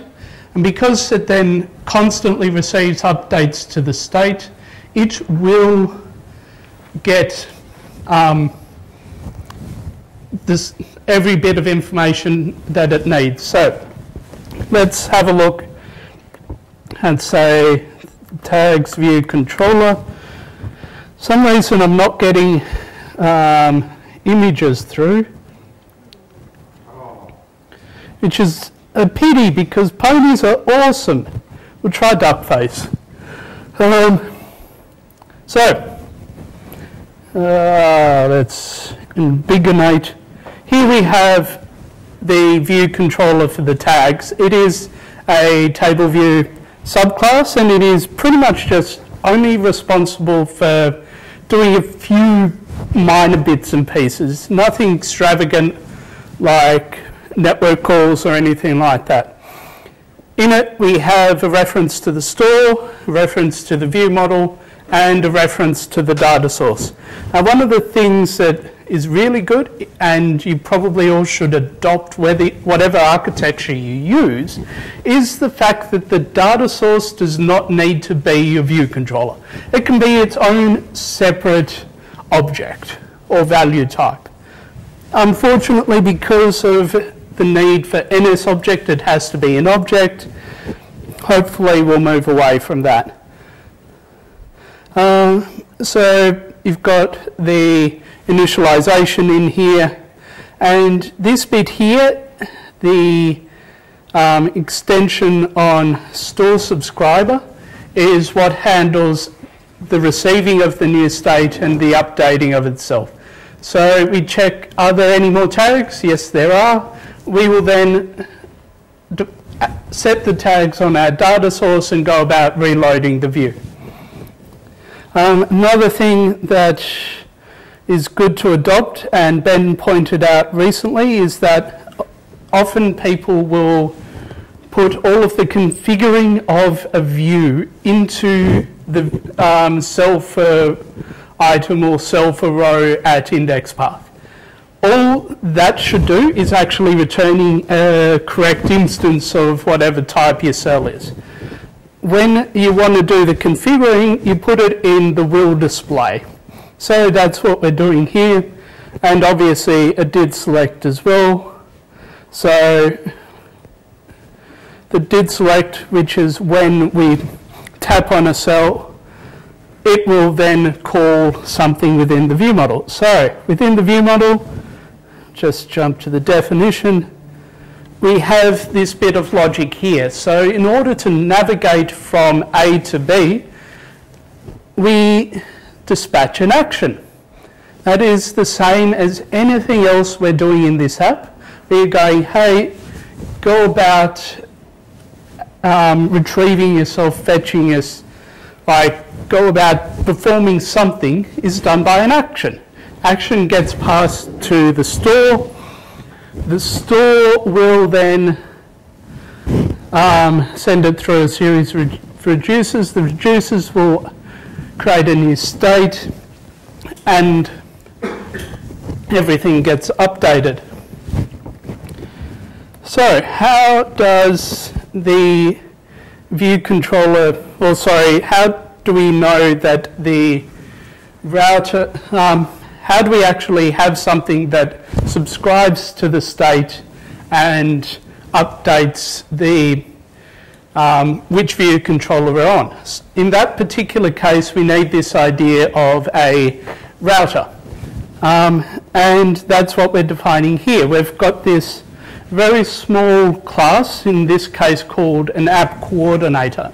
Now, the coordinator pattern is probably something you guys have heard about in the past. And it's yet another approach similar to routers with regard to how do we handle navigation state. Don't worry too much about that. All this is the setup of the router. So we need this thing called a root routable. Now, a root routable is a class that will handle how do I present a view controller, how do I dismiss a view controller, and all of this other stuff based on where I am within the navigation hierarchy. So the root one is obviously that first one right at the start. And in this case, if, say, we are presenting the tags as the first view controller, then we're setting it up here. Each sort of step along the way needs its own routable. So tags will have its own routable, faces again will have its own routable. So we're calling navigation controller.push view controller. This is standard UI kit stuff. We're not doing anything fancy. We're not creating windows or anything like that. It is straight UI kit. The window is the window we get from the app delegate, and we just pass that through when we create stuff. So we're able to set the view controller to the navigation controller, and we're able to call make key invisible. This is all fairly standard stuff. Let's jump across to something a bit more concrete, which is the tags routable. Now, with this framework called ReSwift Router, there is this idea of pushing, popping, and changing. So a push is obviously you're presenting a new view controller on top of the existing stack you have. A pop is you're removing a view controller from the stack. Change is then, say you have two stacks which exist as the same up to a point, and then there's a part where they diverge. How do you actually sort of change those two diverging parts?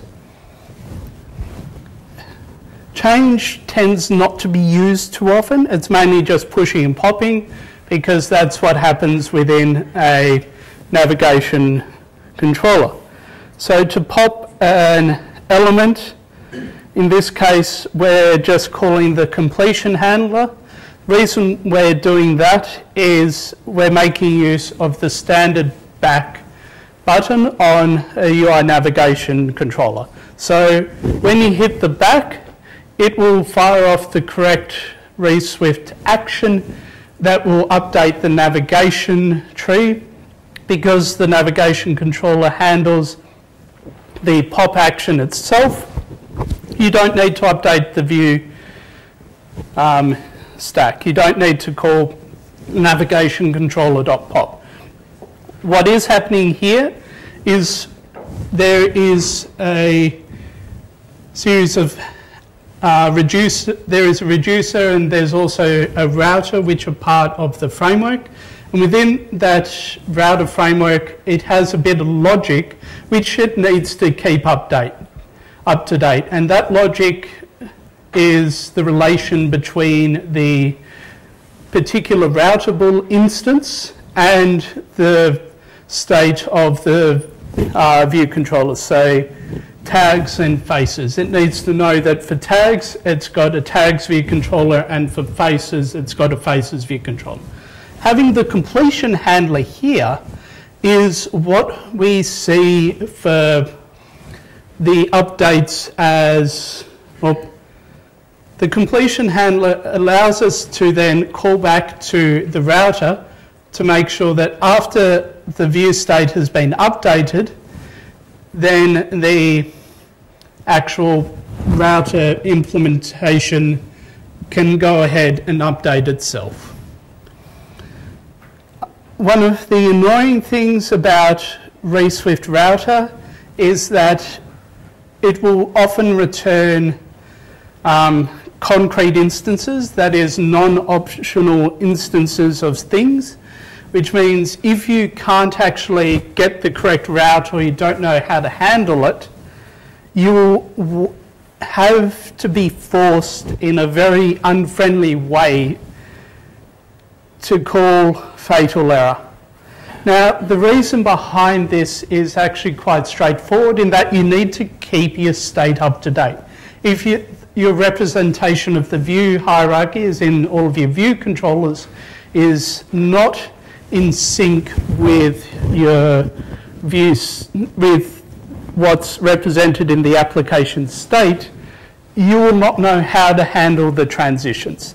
So it's not really friendly, and there are a lot of gotchas which come into it, but that's unfortunately just how we live with things. You can also do this idea of setting a particular bit of information as relating to an actual route. So if you want to go, when presenting this particular route, you present it for all of this information. You can do so by setting route specific data, which is pretty cool. So in the case of this demo app, which I do have up on GitHub, when we present a face route or a faces route, we will have it so it needs to go and fetch those faces for a particular tag.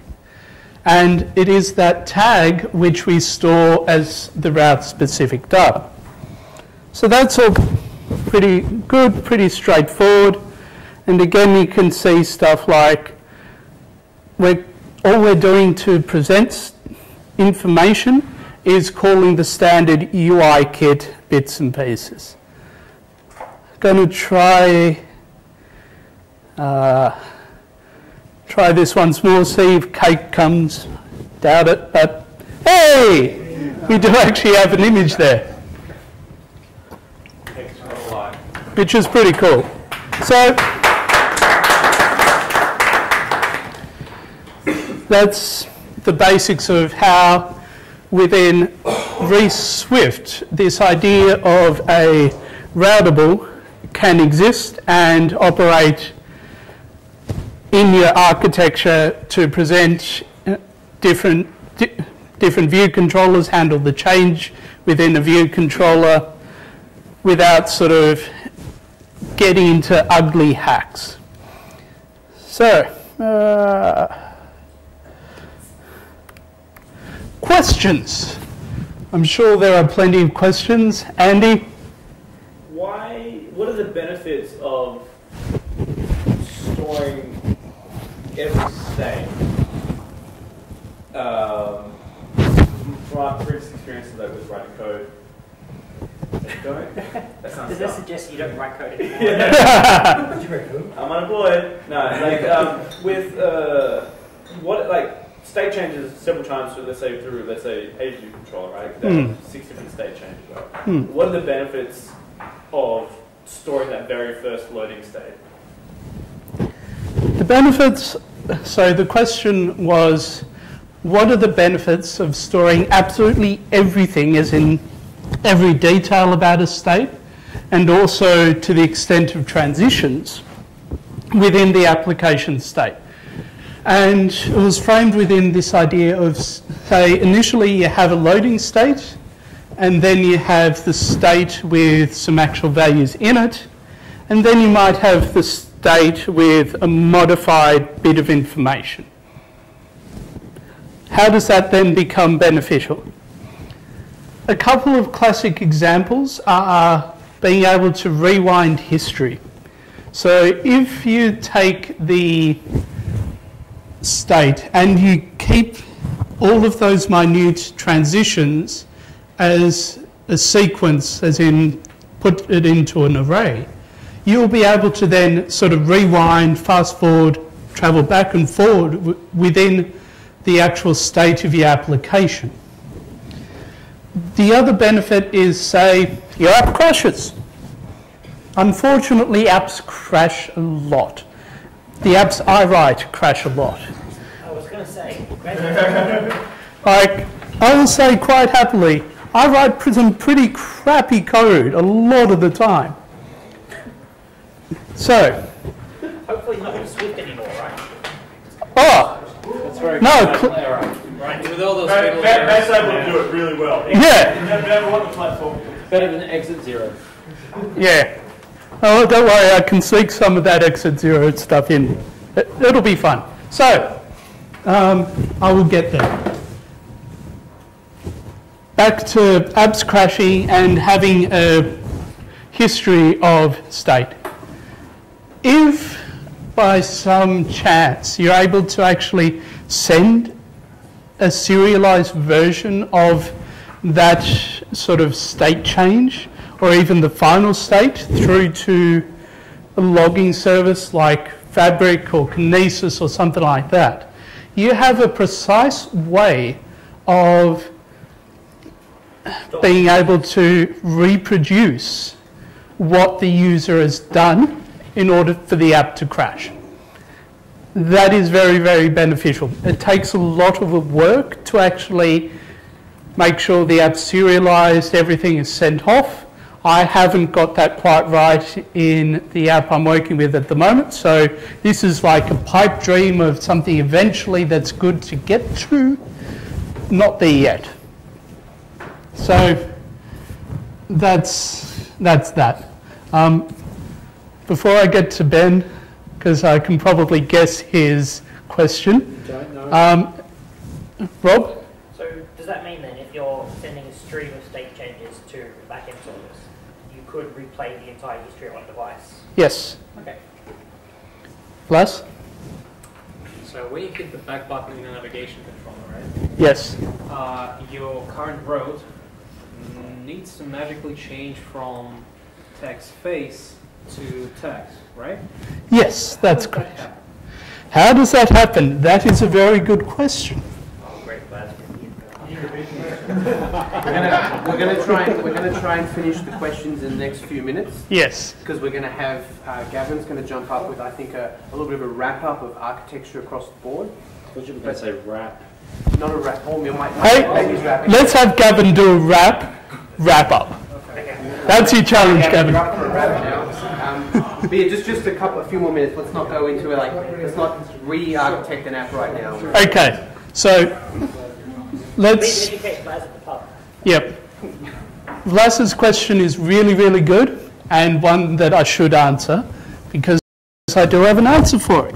Now, the question was, when you hit that back button in the navigation bar, how do you actually then get the app state to be updated? That is, you need to send off an action, and that action will update the state.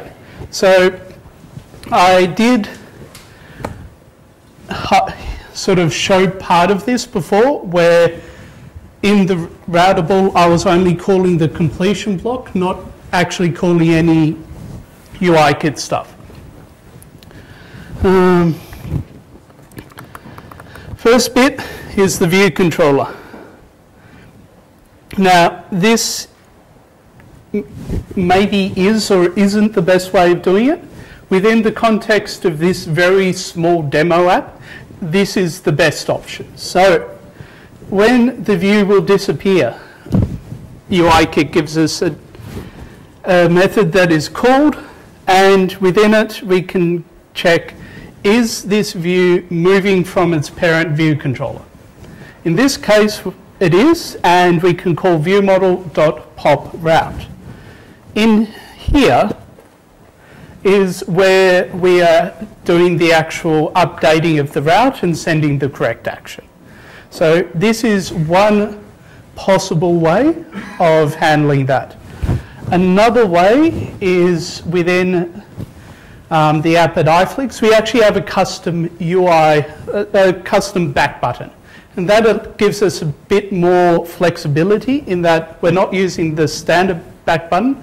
We are using a custom button which we can then set its action on, and that action will fire off the correct, sorry, we set its selector, and that selector will send off the correct action.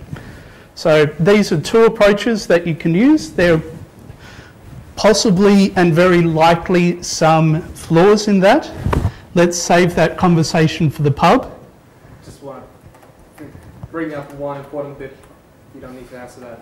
It's just the important bit is apps that don't support interactive and cancelable pop gestures really annoy me. Okay. For the sake of microphone repeating the question/statement, interactable pop gestures, cancelable pop gestures are amazing things, and if an app doesn't support it, it's a very bad thing.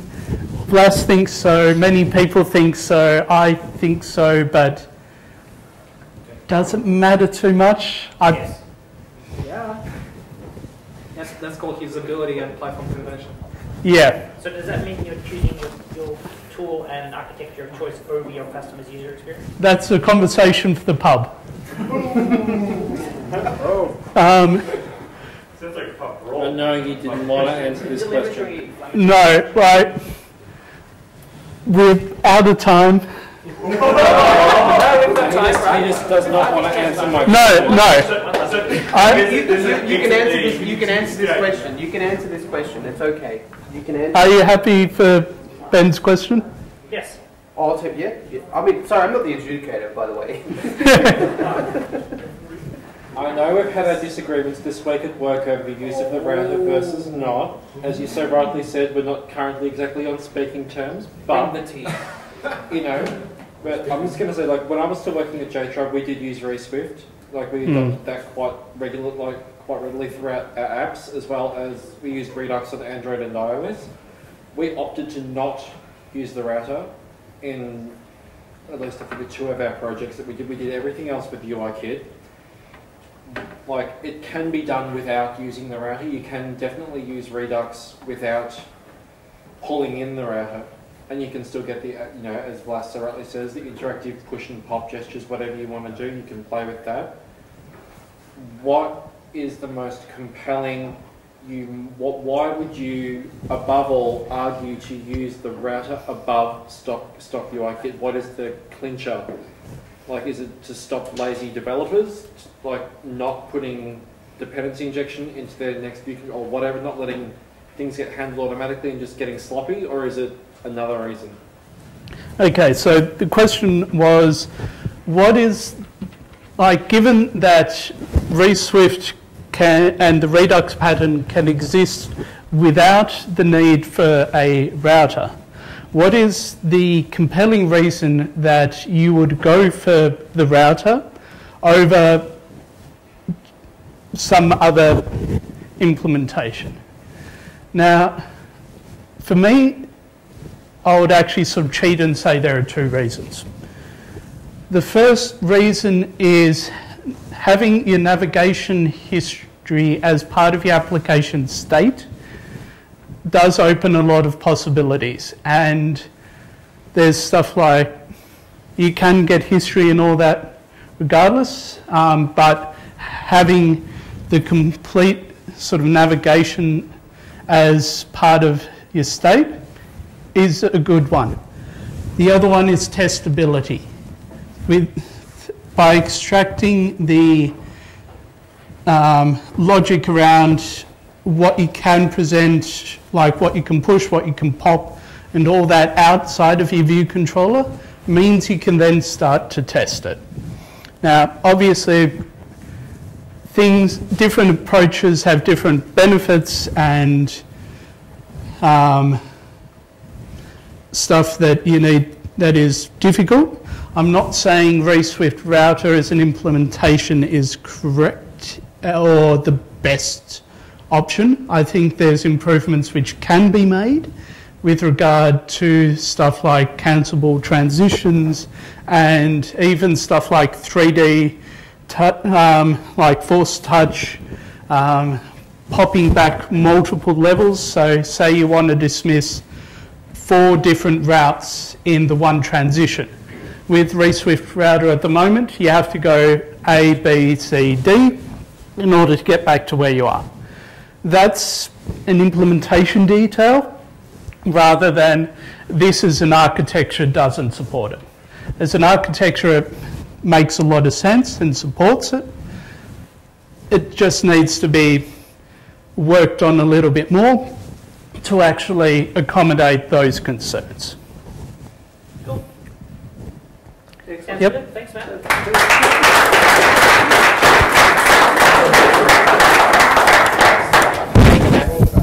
All right, Gavin, you've got the floor to wrap up the architecture discussion.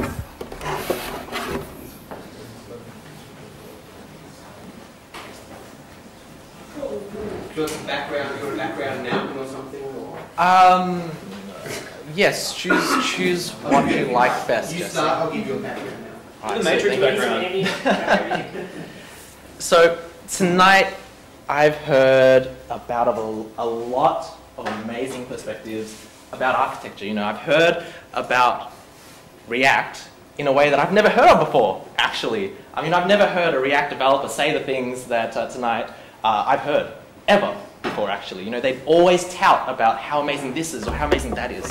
And tonight I feel like I heard... Just hold Thank that. you. Thank you. I might just hold it like this. Okay, actually... Okay. Is that okay? Ah, sweet. And then I've heard about some Viper-esque stuff. And then as well as that, after that, I heard a bit more about just how Redux works and how routers can fit into that architecture. And first of all, they were all really amazing talks, so please join me in another round of applause for our speakers tonight. And of course, because Andy's turning 30, happy birthday.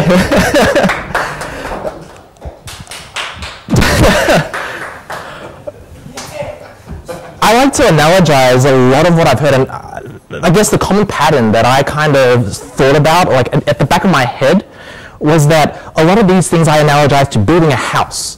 And I kind of try to pick apart what it was from React, what it was from Redux, and what it was from a Viper-esque architecture that really made me think, okay, you know, what am I actually getting out of this? And I analogize it to being told how to build a house, we all think, we buy houses, but we don't really think about how it is that that house is built. And I feel that as software engineers, and I choose the word engineers over just programmers, because we think about how it is that we build our software, which means we think about how it is that we build these houses. And I feel like I got that from every single talk tonight. I feel that tonight I really got something out of the React talk that I could implement in what I do. I thought I'd get something out of the Viperesque talk that I'd read about from some articles, but with some additional perspective. And then I got something out of Redux because I'm at one stage in time, and even now I think about data flow programming, I think about functional programming, and I feel like what I heard just then from Matt, thank you again, really augmented the way I think about development. And there's something that I'll try from everything I've heard tonight, minus becoming 30. Sorry, Andy. And what I really... Pretty sure you have to try that. I'd like to not, though. I'd like to avoid that.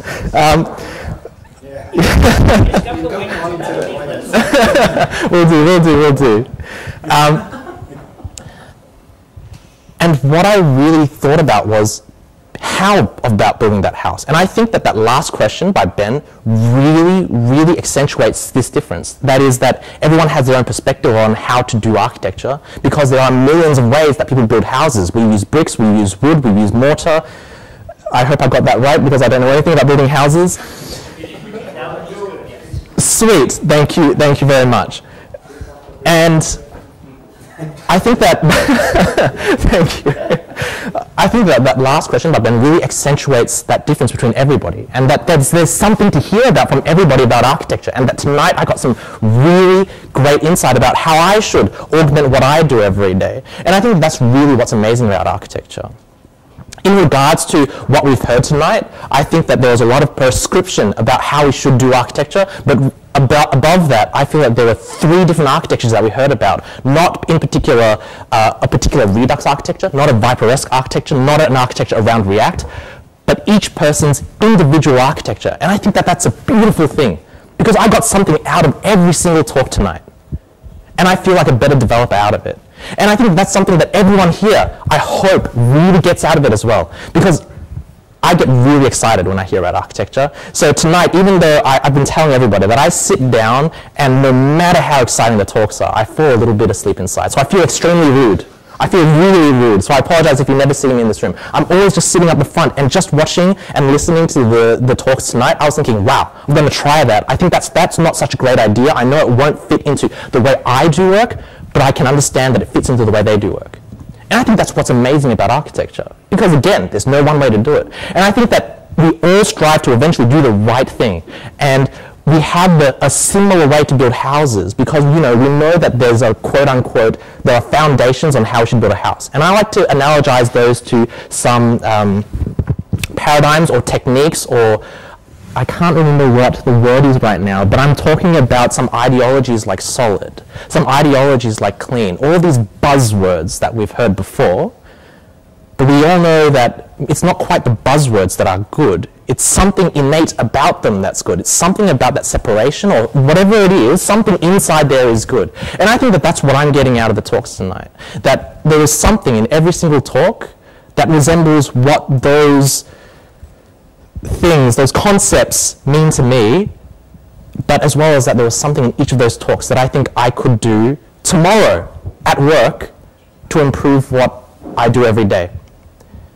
Anyway, I just wanted to share what I got out of tonight's talks. I hope that everyone here also got something out of tonight's talks, because I'm quite excited to try something new tomorrow. That's it, thank you very much. I'll hand it back to Jesse.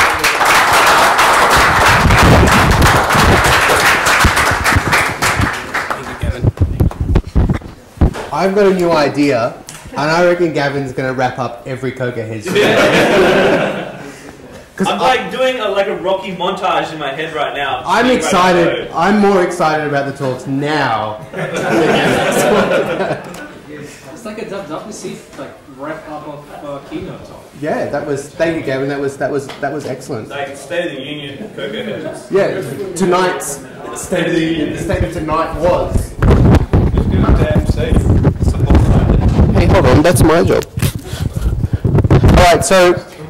Thanks for coming. Actually, we did really well tonight. It's only 9:30.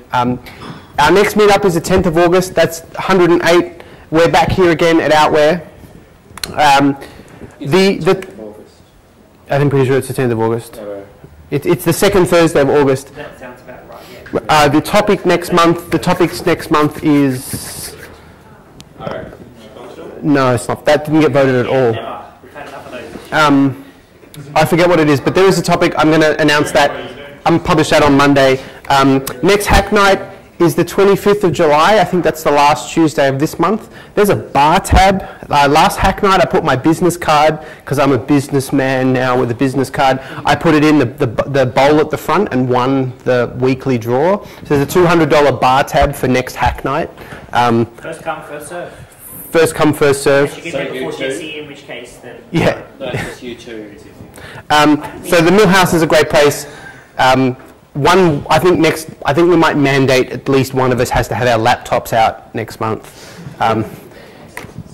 Next NS Breakfast, 4th of August. Is it at Manchester Press, Matt? Yep. Manchester Press. That's just a breakfast catch-up, similar, smaller crew. Jesse, apparently the topic is Swift 4. Next month, Swift 4? That's what you've put on the website. Yep. That's legit. So Swift 4 next month. So my rationale for that was we're going to be pretty close to the release next month.